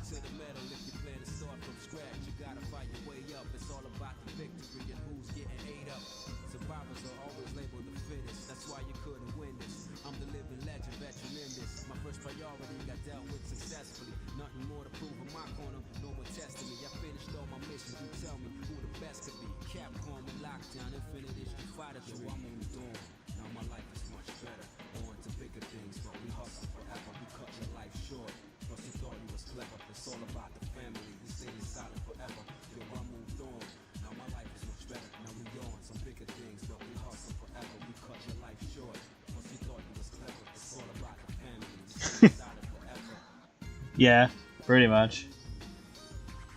Good luck with Jam, though.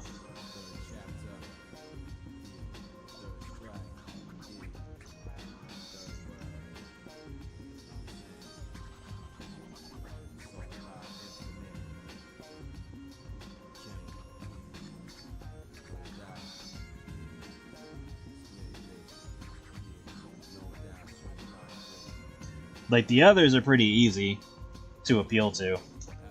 Jam and probably Eat and Fig are like the hard ass ones to get to do whatever it is your goal is.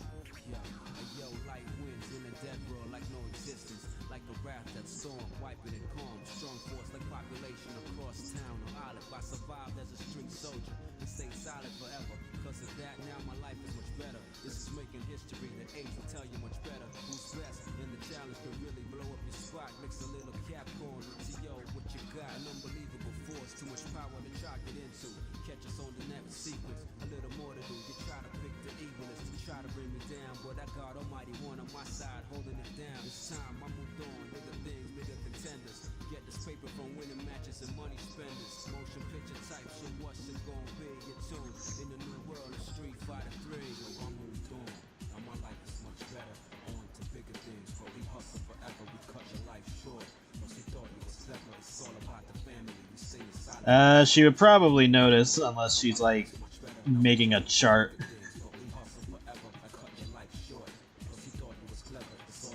And then she'd be pissed that you left.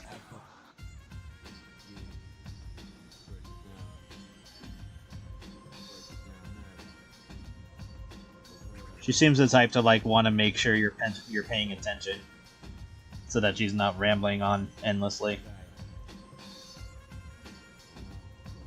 And if she's really into it, she would probably chain you up or bind you to keep you in place.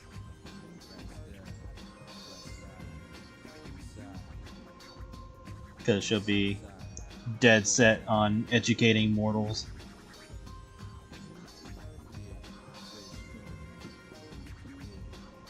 So yeah, she's a bit of a approach with caution type of situation.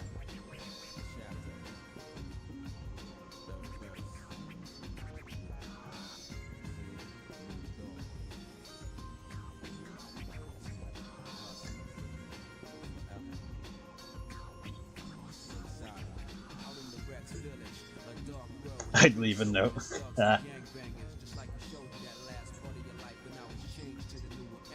Who knows? Maybe it'd work.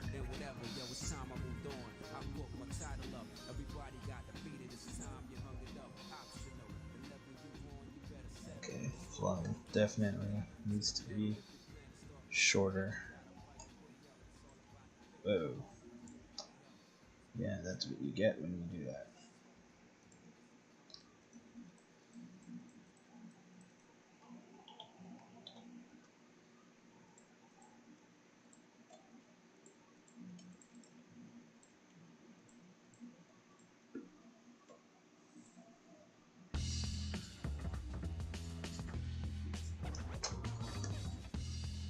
So, Plum a little bit lower.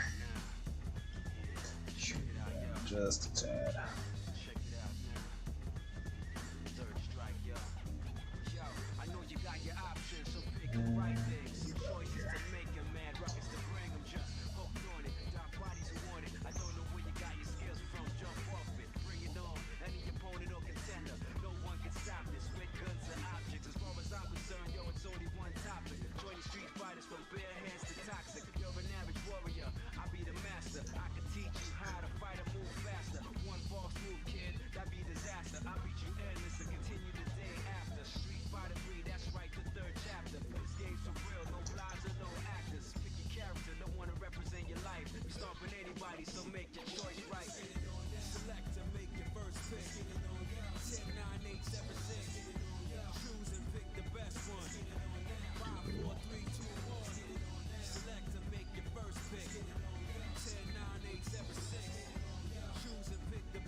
Oh yeah, Jam would look at the Bible and be like, what the hell is this trash? And start reading it and be like, no, this didn't happen. This has never happened. No, no, no. She would just critique the entire fucking thing. If you left her a pen, it would just be a bunch. It wouldn't even be edits. It would just be her commentary.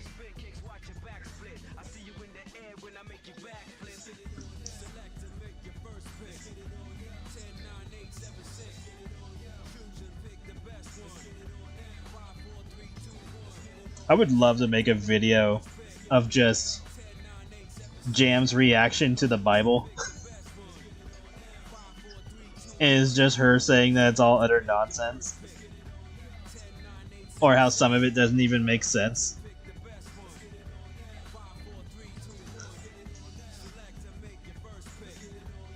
I think her biggest one, though, would probably be the whole, like, God puts a plague on a person to prove to the devil that he wouldn't lose faith.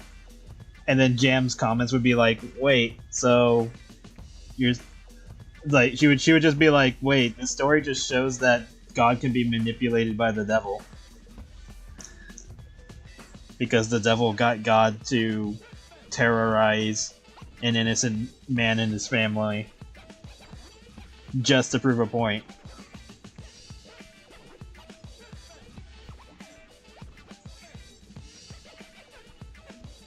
And then she probably questioned how powerful the devil was, because she's like, wait. So if in one story it says that the devil was a fallen angel, or at least an interpretation of the devil is a fallen angel. So how powerful was this angel if he could do all this? And then it's like, oh, you know, God will save us from the devil. And it's like, why doesn't God just delete the devil? So yeah, she would just be critiquing the shit out of the Bible. It's like God created everything, right? And he created the devil, so just get rid of the devil. Problem solved.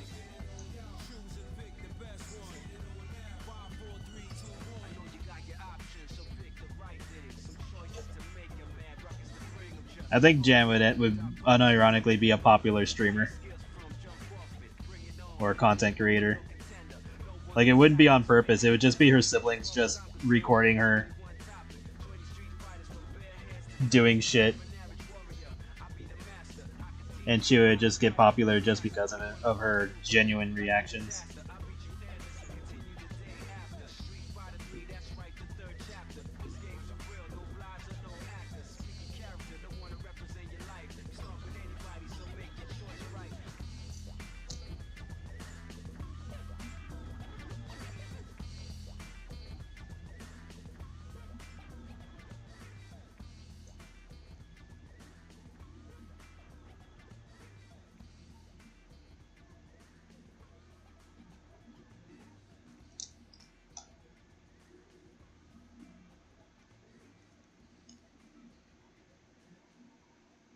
Could see her like react to like other religious people, and she would just think they're all stupid or crazy. It's like, it's all part of God's plan, and it's like, what plan? There is no plan. Plan to do what? It's like, what are you guys freaking out over?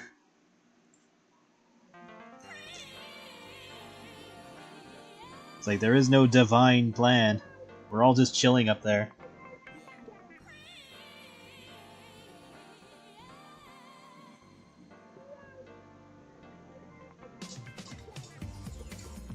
She'd probably like start getting into like ecosystems at that point.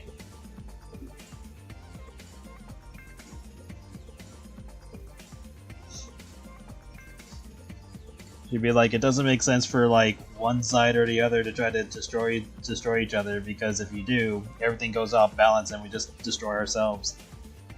And then eventually it'll reset in some bizarre fashion.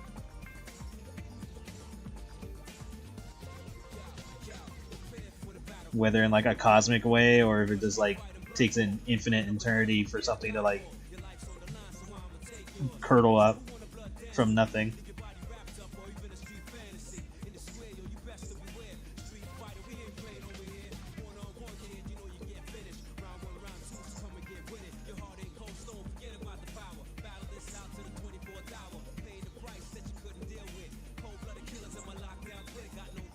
You'd probably be better off just putting the movie on for her.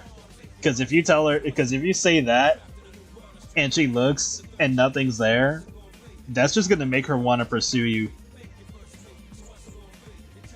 Because one, you pissed her off, and two, you're making it a challenge.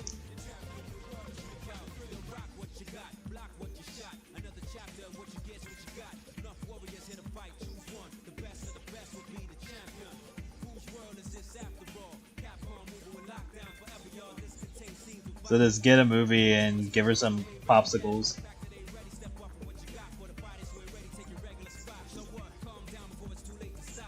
I didn't say I get far. Yeah, you probably would.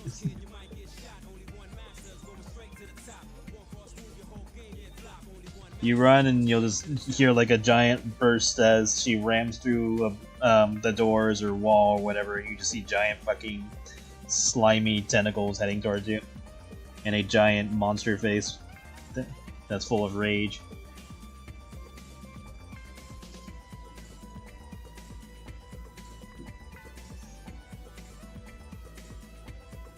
It's like, oh no, she Angie. Well, actually, in her case, it'd be like, nah, just fucking run.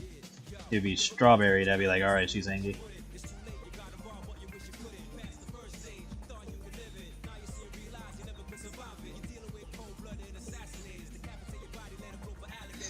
Yeah, she'd probably be interested in that.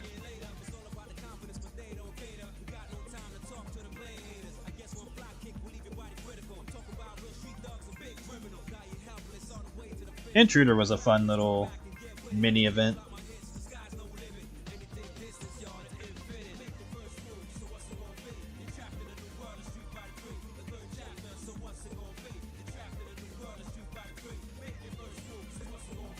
Maybe make sure. I'll need to figure out if how the apply the point system in the future. Because like I can see it on this chat, but I can't see it on. I can't see it on this, so I'll have to try to see how to put YouTube on there, or Twitch on that side, or see if I can make a alert.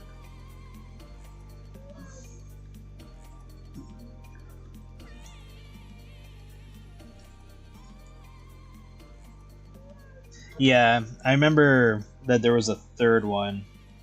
I don't know if I saw that one. I know I saw the other two.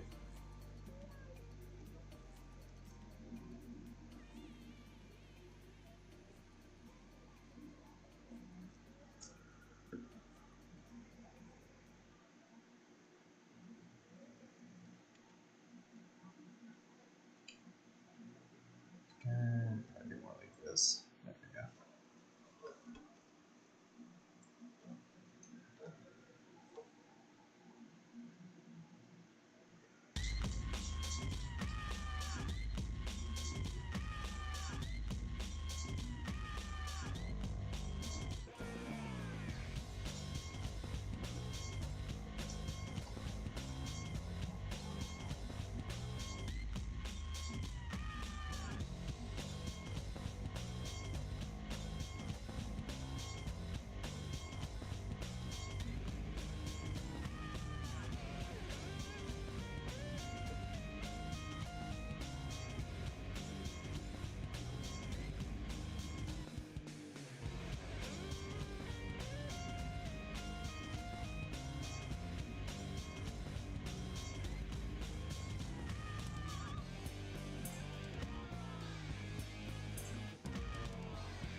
I think the punching bag would probably be better. Because you gotta remember, they're not actual animals that they're portraying as. I would say she might be amused for a moment with the laser pointer in the box, but it wouldn't distract her very long. But the punching bag, yeah, she'd probably be distracted by that, just to beat the shit out of Jam. Or imagine that she's doing so.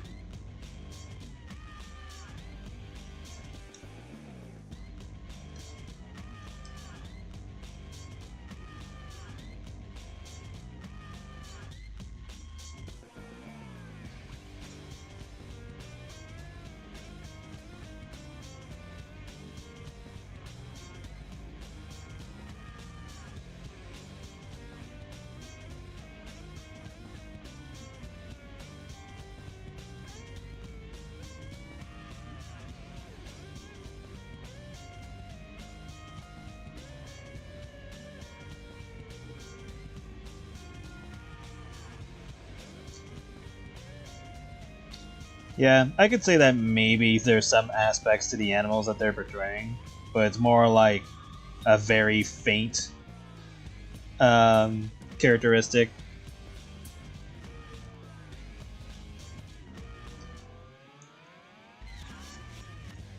Because like it's better to equate them to like angels or some kind of holy entity rather than an animal.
She's not actually based on Monster Hunter.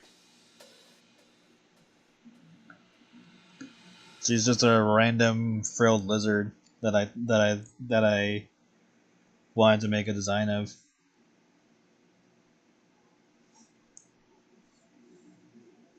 Because I saw something similar. I would say the closest would probably be that one Pokemon, but even then, that wasn't the inspiration for her.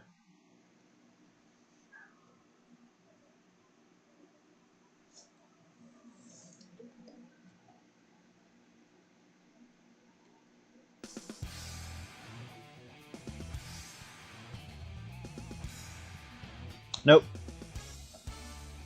I've never even played Monster Hunter, so I don't even know that creature.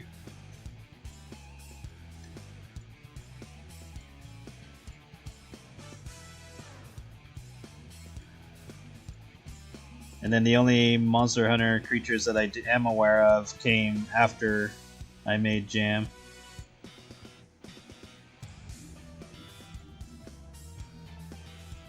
Or at least the ones I like.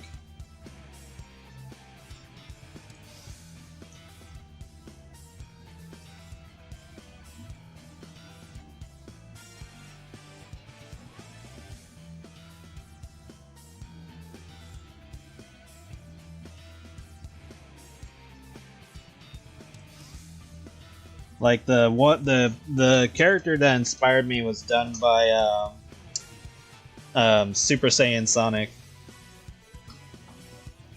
It was like a random reptile character that I saw that just had like a giant butt. So I was like, oh, I want a giant butt character, and so I made Jam, and then I gave Jam the frills because I like frilled lizards. And then I made her blue, not realizing that she seemed kind of similar to what was it? What was that Pokemon's name? Azurus or something like that.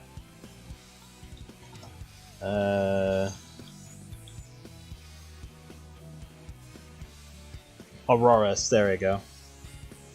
But only like vaguely. Like they don't really look that similar, other than color and them having frills. But it was definitely the Super Saiyan Sonic character that sparked the idea.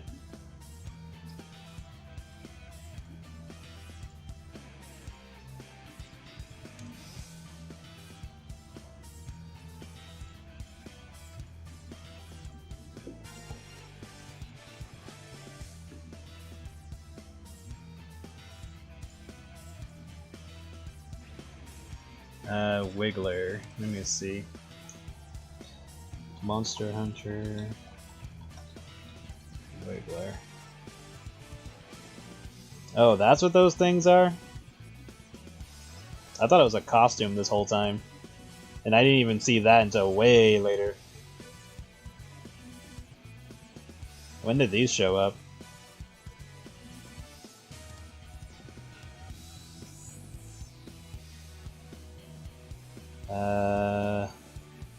Fifth generation? When did this come out? 2018, 2023. Yeah, that came way after Jam was a thing.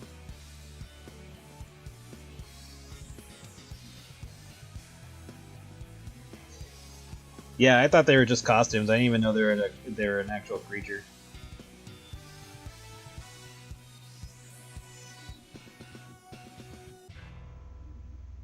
Oh, thank you, I will. Or attempt to. I got this far. Must be doing something right.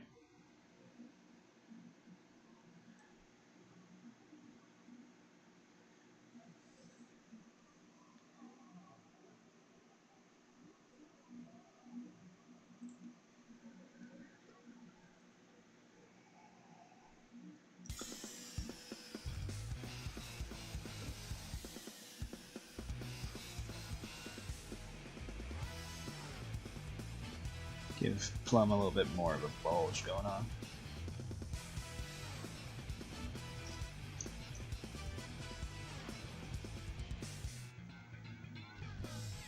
You know, she's packing a bit.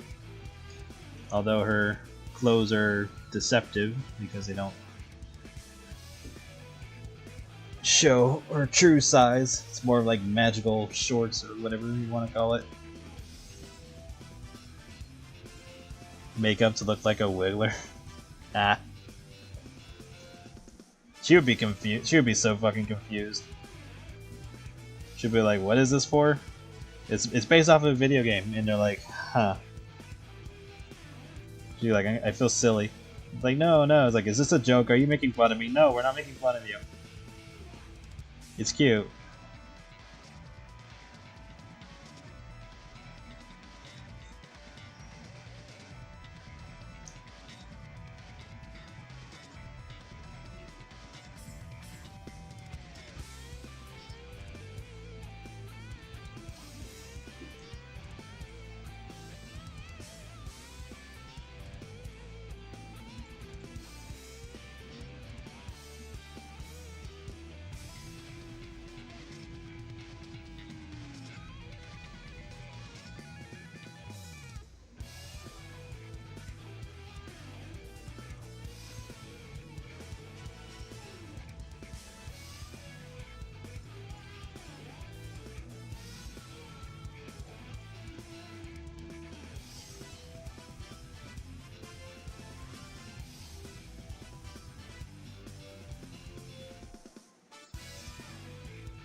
Yeah, she basically has her own compression wear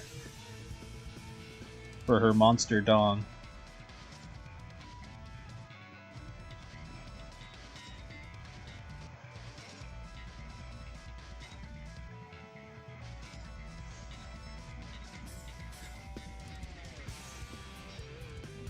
She would go to Kiwi and is like, "Hey Kiwi, what you playing?" And Kiwi's like, Kiwi would be like, "Monster Hunter." And she's like, "Oh, you won't have to go far to find this monster."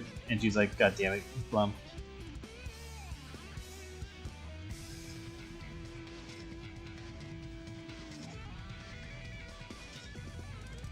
True.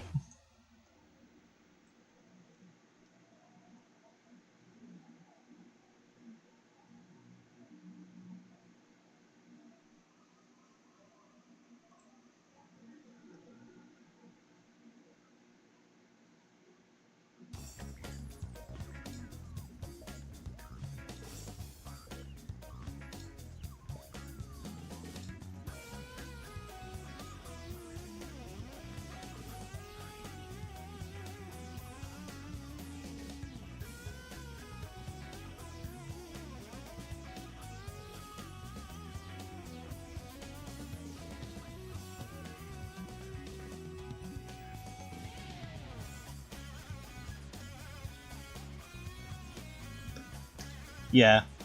Or I could see her like just bawling on the floor laughing. And she's like, "There's no way that's what it's called. Seriously, this is called a joystick." And Kiwi's like slightly embarrassed because she's like, you know, trying to explain nerd shit, but is now dealing with Plum just laughing at the whole thing. She's like, "It's not that funny. Like, it's totally funny. It's called a fucking joystick." And then she'd be like, hey Kiwi, you want to play with my joystick?" And she'd be like, "God damn it, Plum!" It's like, get the hell out of here, Plum.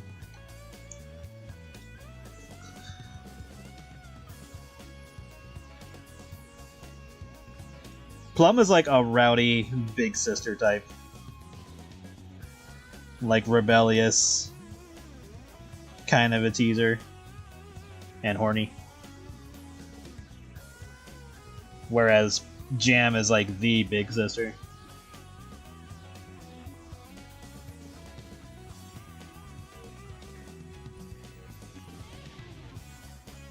Jam is like the big sister that you hear stories about, but she's like already off to college or already like finished college and like has like a life or whatever, like a full paying job or something, and you only see her on special occasions type of thing.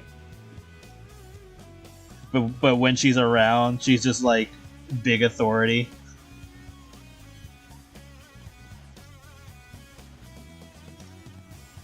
And like on one end, you think she's really cool because of how little you see her, but at the same time, you're like, oh my god, she's like a nagging mom.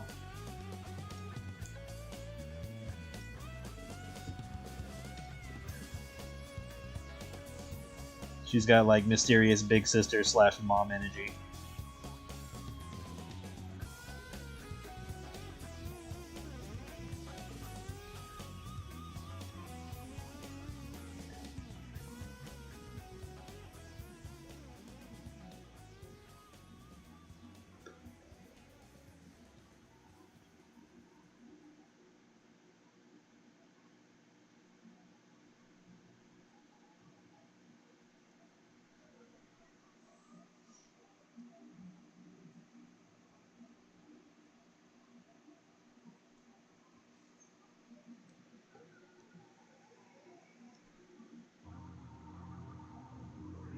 Oh no, we redid that one.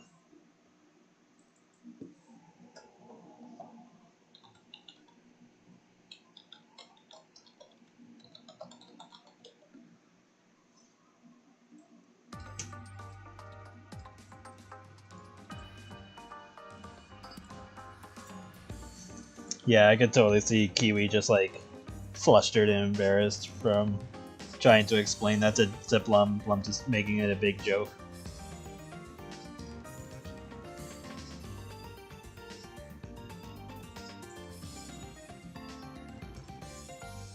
But then after a while, she would like, Plum would apologize for a bit, or apologize for laughing,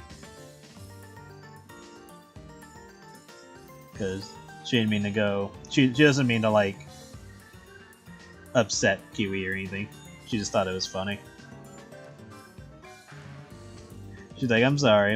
It was just kind of funny. And she's like, okay. I should do that. I should do that as a slice of life at some point.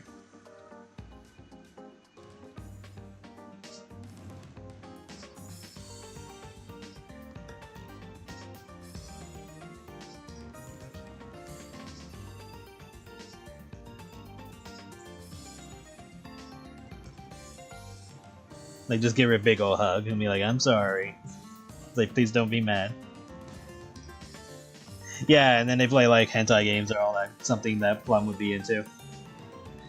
Kiwi would be like, hey, here's a game that you might like. And he's like, oh, okay, it's like fucking hentai romance games.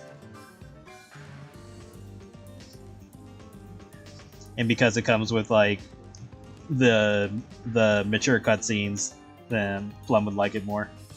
She's like, oh, so I have to hook up with the cougar? He's like, yeah, but you got to do it right, or else you can't bang her. It's like, oh fuck, so she has to like pay attention. to like the story and stuff like that. And knowing Plum would be really good at the game because she'd be like hyper focused in order to get the good endings and the good cutscenes and stuff. That would be cute. That would be cute to see them bond over an H game.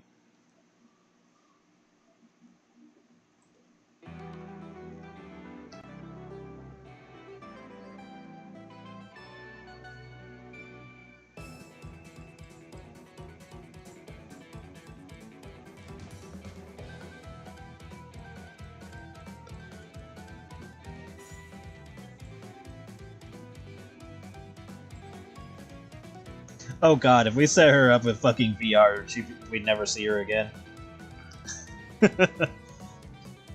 She'd be like, Kiwi, I need more money. What? Like, I need more money.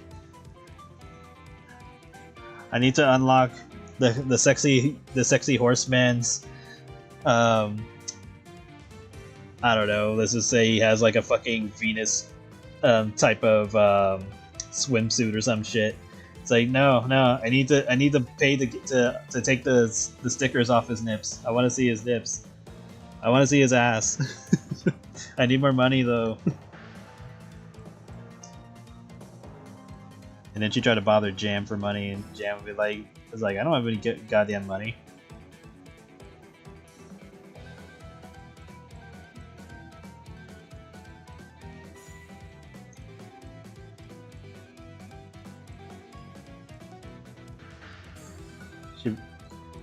She'd be like, I need a sugar daddy. Apricot, can I borrow your sugar daddy? Douglas would be like, no, I'm not dealing with this. He's like, no. She's like, help. As he leaves, he tries to run away from Plum. Plum be like, wait, Douglas, come back. It's like, Douglas, I'll strip for you. I'll strip for money.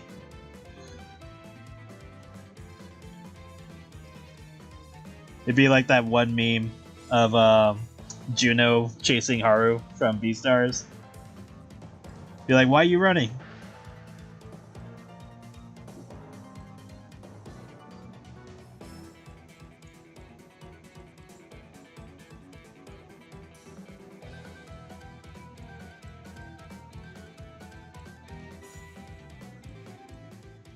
Yeah, exactly. That'd be funny. Like, oh my god, it's so real. It's like, Plum, you've had the real thing before, yeah, but this is a sexy unicorn man. He's like, we have unicorns in our universe. Yeah, but and she just make up excuses to keep going.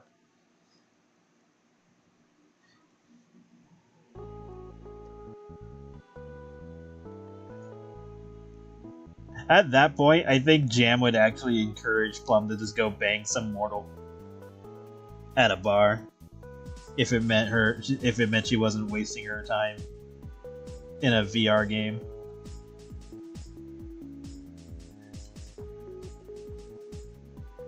That'd be like the weird compromise that Jam would give.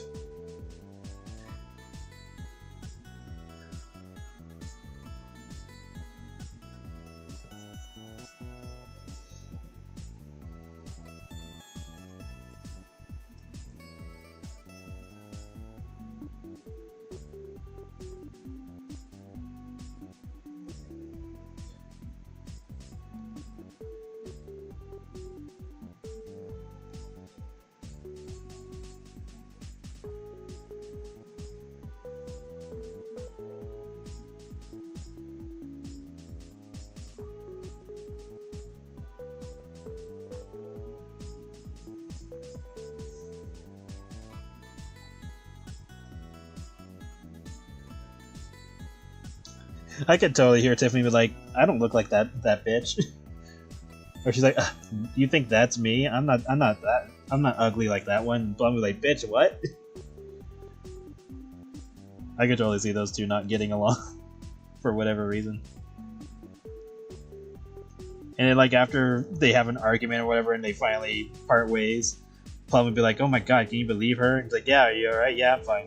She has a nice ass though, I'd totally tap that. And be like, what?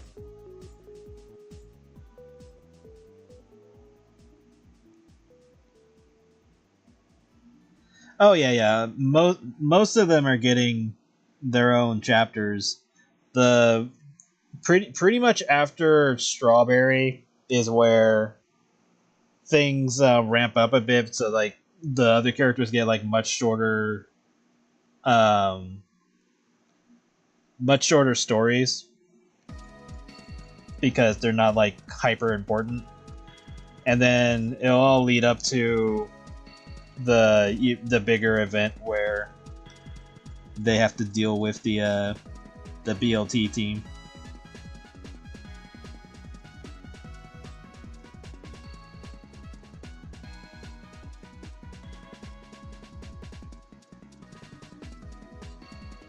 But it's taken me a while for dumbass reasons. Me being the dumbass because I'm too easily distracted by my own creativity and making more stories of things that I probably don't need to do. But here we are.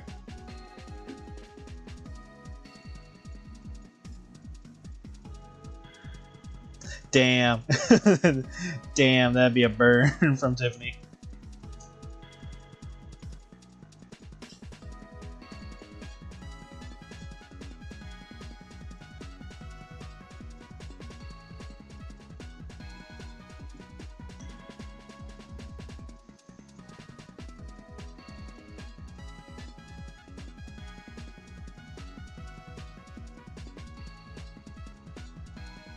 Yeah, I know about the Zelda remake.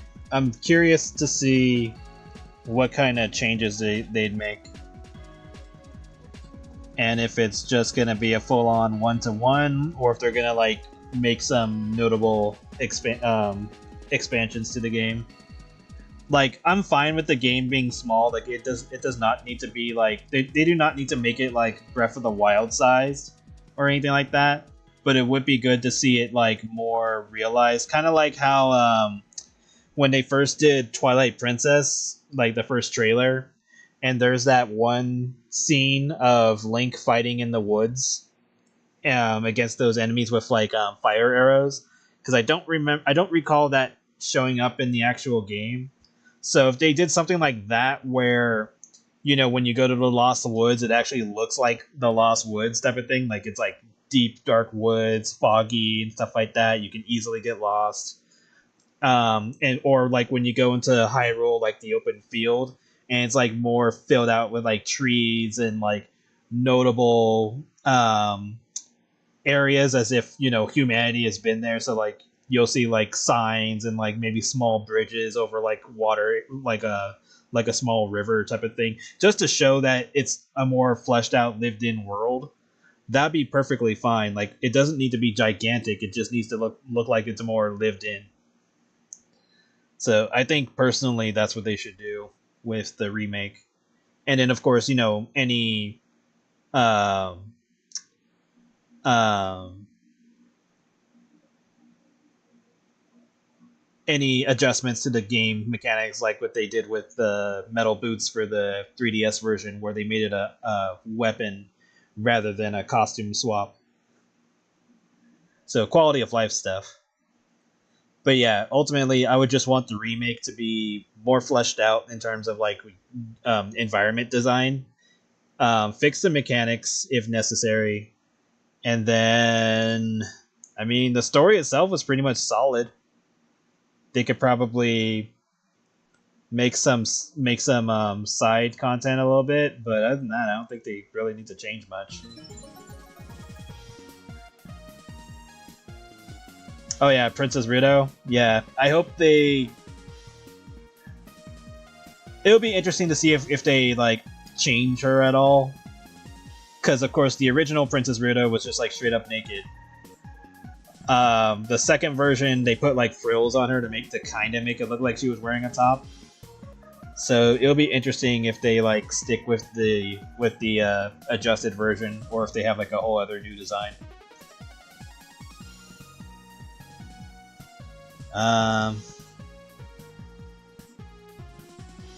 Man, got the attention span of a goldfish. Have I played Talking Tom? I've never I don't think I've ever played, heard of, or even played it. Hold on, let me see.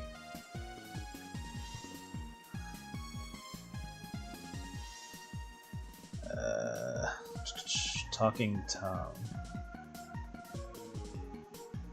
Hold on. I've seen the character, I've never played it.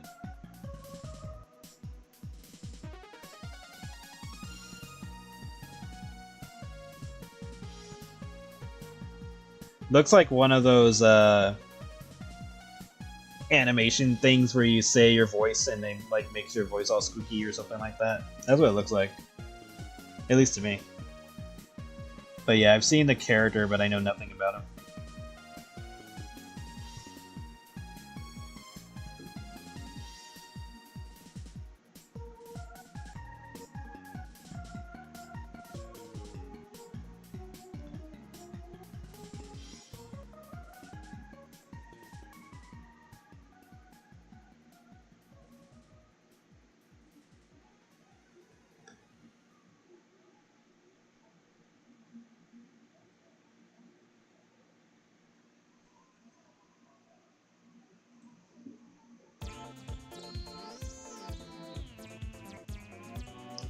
Yeah, that's probably where I saw some of it. Like, I think the only one that I might be aware of is the one with the rabbit, where she's like getting all pissed off about eating so much on the 4th of July, and now she has to like work it off, and she's like, why did I do that? Fuck! And then she just like starts screaming.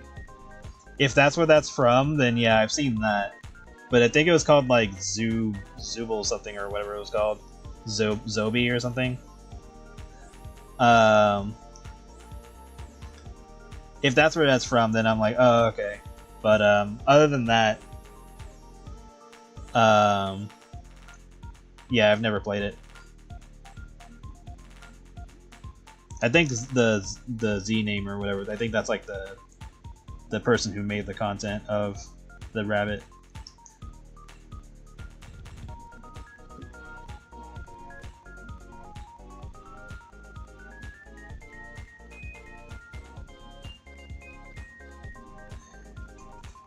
If a nerdy guy takes Plum out to a baseball game, what should be like, what the fuck is this shit, bro?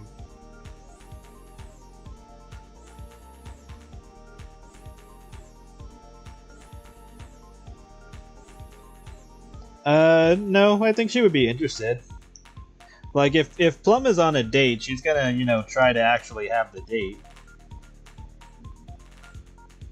Like, she is the type that would like, you know, date someone. And she wouldn't like demand hot dogs, but she would definitely ask for more if she could.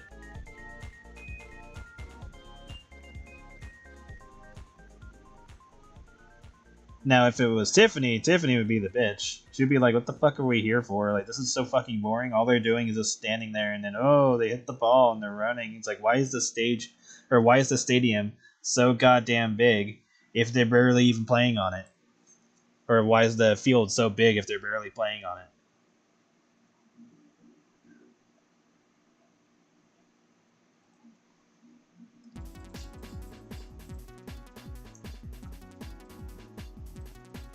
I hate it when Horrid Henry aired on.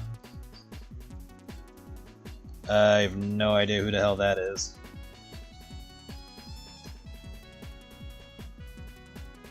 Like, I'm bad with names. I would have to see them to know if I've, you know, experienced it or something. I want to say I've seen the kid before.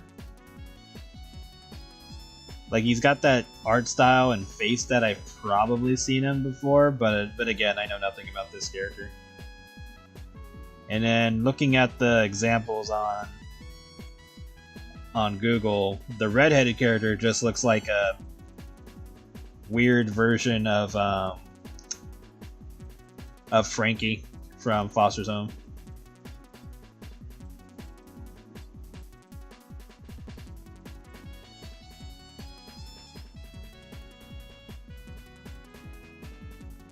Tiffany doesn't really care about sports, but she's fine with cheerleading. because it gets her out of the house.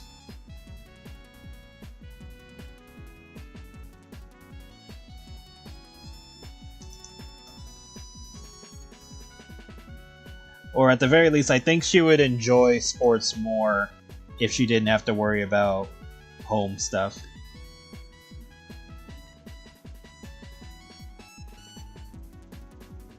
But it's really hard to get on Tiffany's good side, but that's just because of personal reasons. British cartoon. Okay.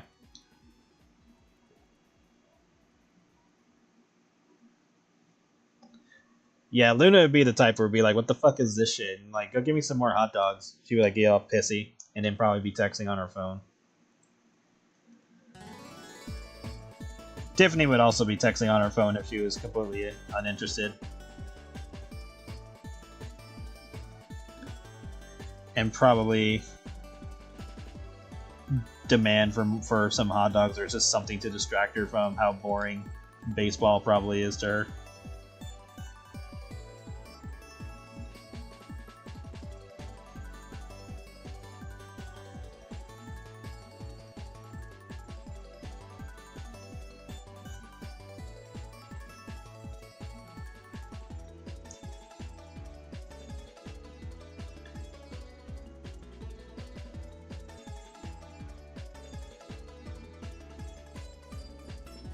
But yeah, again, Tiffany doesn't care too much about the sport, but you know, she can have some appreciation over it because of, you know, she's participating in the whole spirit of it all and all that, but then also because it gets her out of the house. So she just has multiple reasons to want to be involved in it.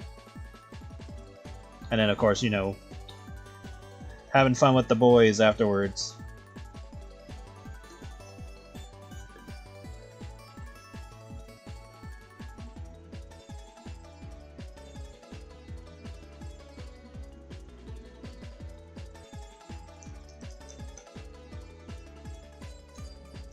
Like an outline on.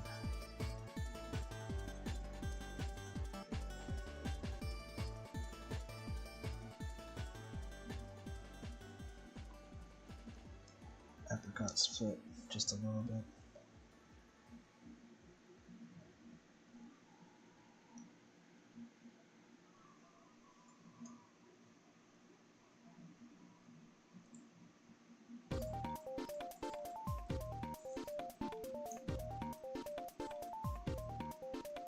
Yeah, it just depends. But then you have those situations where some people assume that their significant other is wasting time playing games or being interested in a particular show or something that's considered nerdy. And it's like, dude, they were already working like 12 hours or whatever, and they already make whatever money. Why do you think that, or why are you assuming that they're wasting time, or why are you getting mad that they're trying to have some fun? Like, I've seen messed up videos like of people purposely deleting their significant other's save data on video games and stuff like that, or like just trashing the game console in general. And I'm just like, okay, if anybody did that with me, if I was in a relationship and someone did that to me, that'd be the end of the relationship. Fuck that. I'm not dealing with somebody who would do that. Or I'm not gonna be in a relationship with somebody who would do that to me. That is 1000% uncalled for.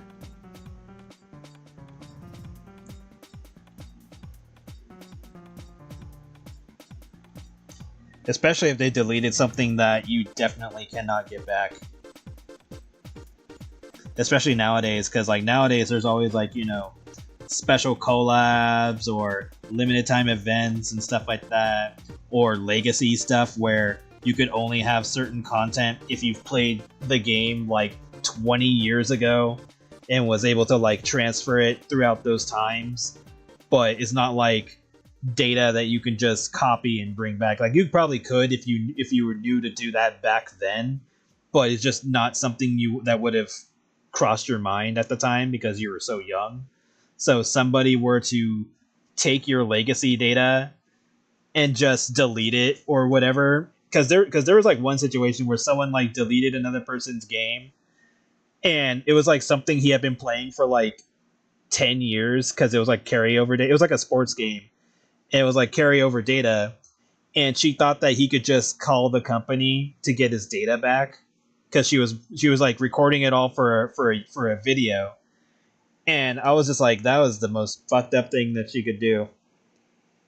And he just like lost it because that's not something he could get back. So if anybody did that to me, I was like, yeah, no, we're done. I'm not. And they would all freak. And I know the conversation too that would come up. It'd be like, really? You're going to end it because of a video game? Like, yeah. Yeah, it was something very important to me. I've been playing this thing for years, ever since I was X, Y, and Z, X age or whatever. And if they didn't respect me enough to do something like that, I would want nothing to do with them. Like, that would be insane for somebody to do that. And it doesn't matter if they don't know, if they didn't know that that was the case or something like that. It doesn't matter because they shouldn't have done it in the first place.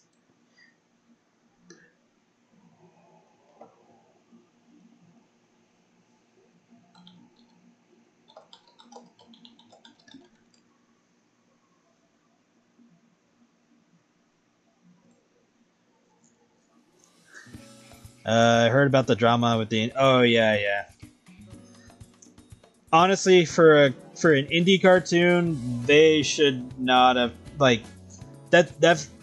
Them poking fun at Gameoverse. Like, I understand the reference and stuff like that, but that should have been something that they tried doing later once their cartoon got further along. That should not have been their first impression. It's hard to say, but Tiffany is tired of jobs. She may just want to try going out with geeks. There's a character that's kind of like that's basically like that idea where they go out with like someone that's a nerd rather than jocks and stuff like that. So almost like Tiffany, but like an entirely different scenario because it has to do with vanity.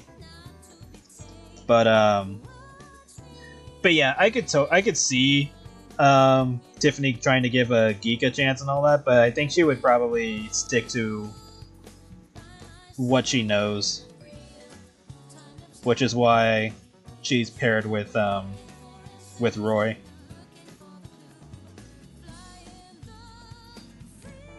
Especially once I get around to doing her story, I can show how Roy helped her out.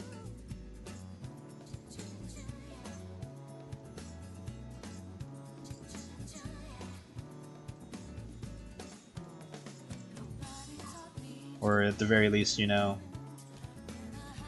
tried to be there for her as much as he could at the time. And how that grows and escalates.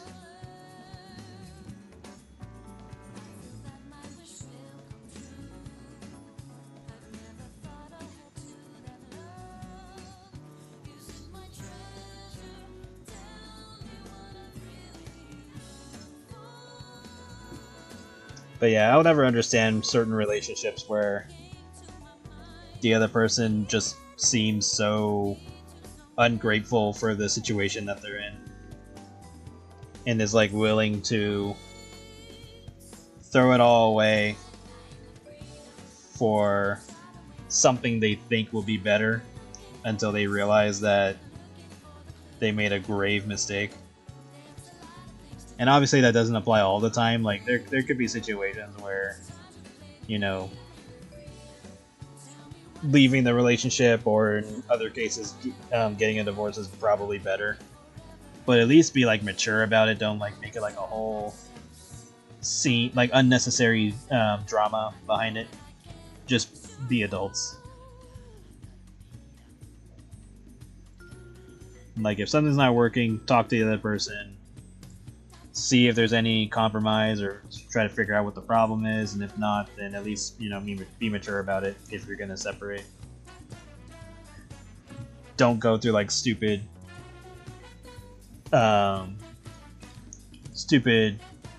choices of breaking somebody's stuff or trying to destroy their property before you leave, type of thing. Because it's like, okay, sure, if you want to possibly commit a crime, you can go for it, but it's probably not going to work out the way you think it is.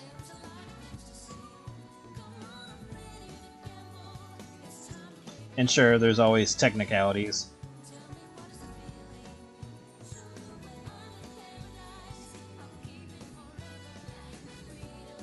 Alright, so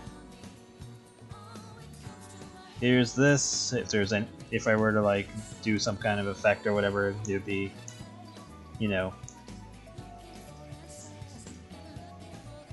Plum giving that ass a nice smack.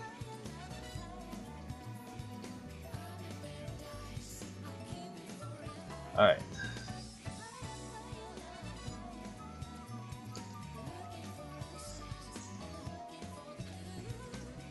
Thank you.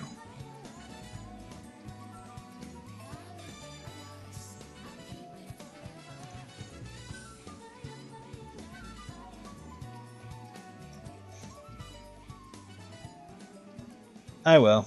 I'm debating on if I want to go on for a little bit longer.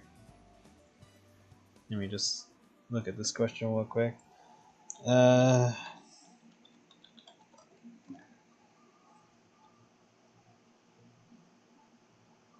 Pepper seed. Oh yeah, he did appear in that one. Short. I don't think anything of them at the moment. I'd have to see more.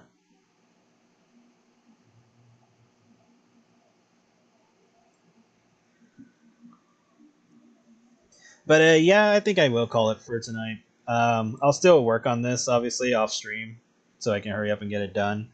But here's the page so far. So it's basically just Plum getting ready for her day, greeting Apricot. Debating on if she'll talk to... Well, she'll probably talk to Kiwi at least. Probably not Raz. Raz will probably be off doing... either passed out or off doing her own thing already. But definitely she'll talk to Kiwi because of the previous comic and have some gag there too.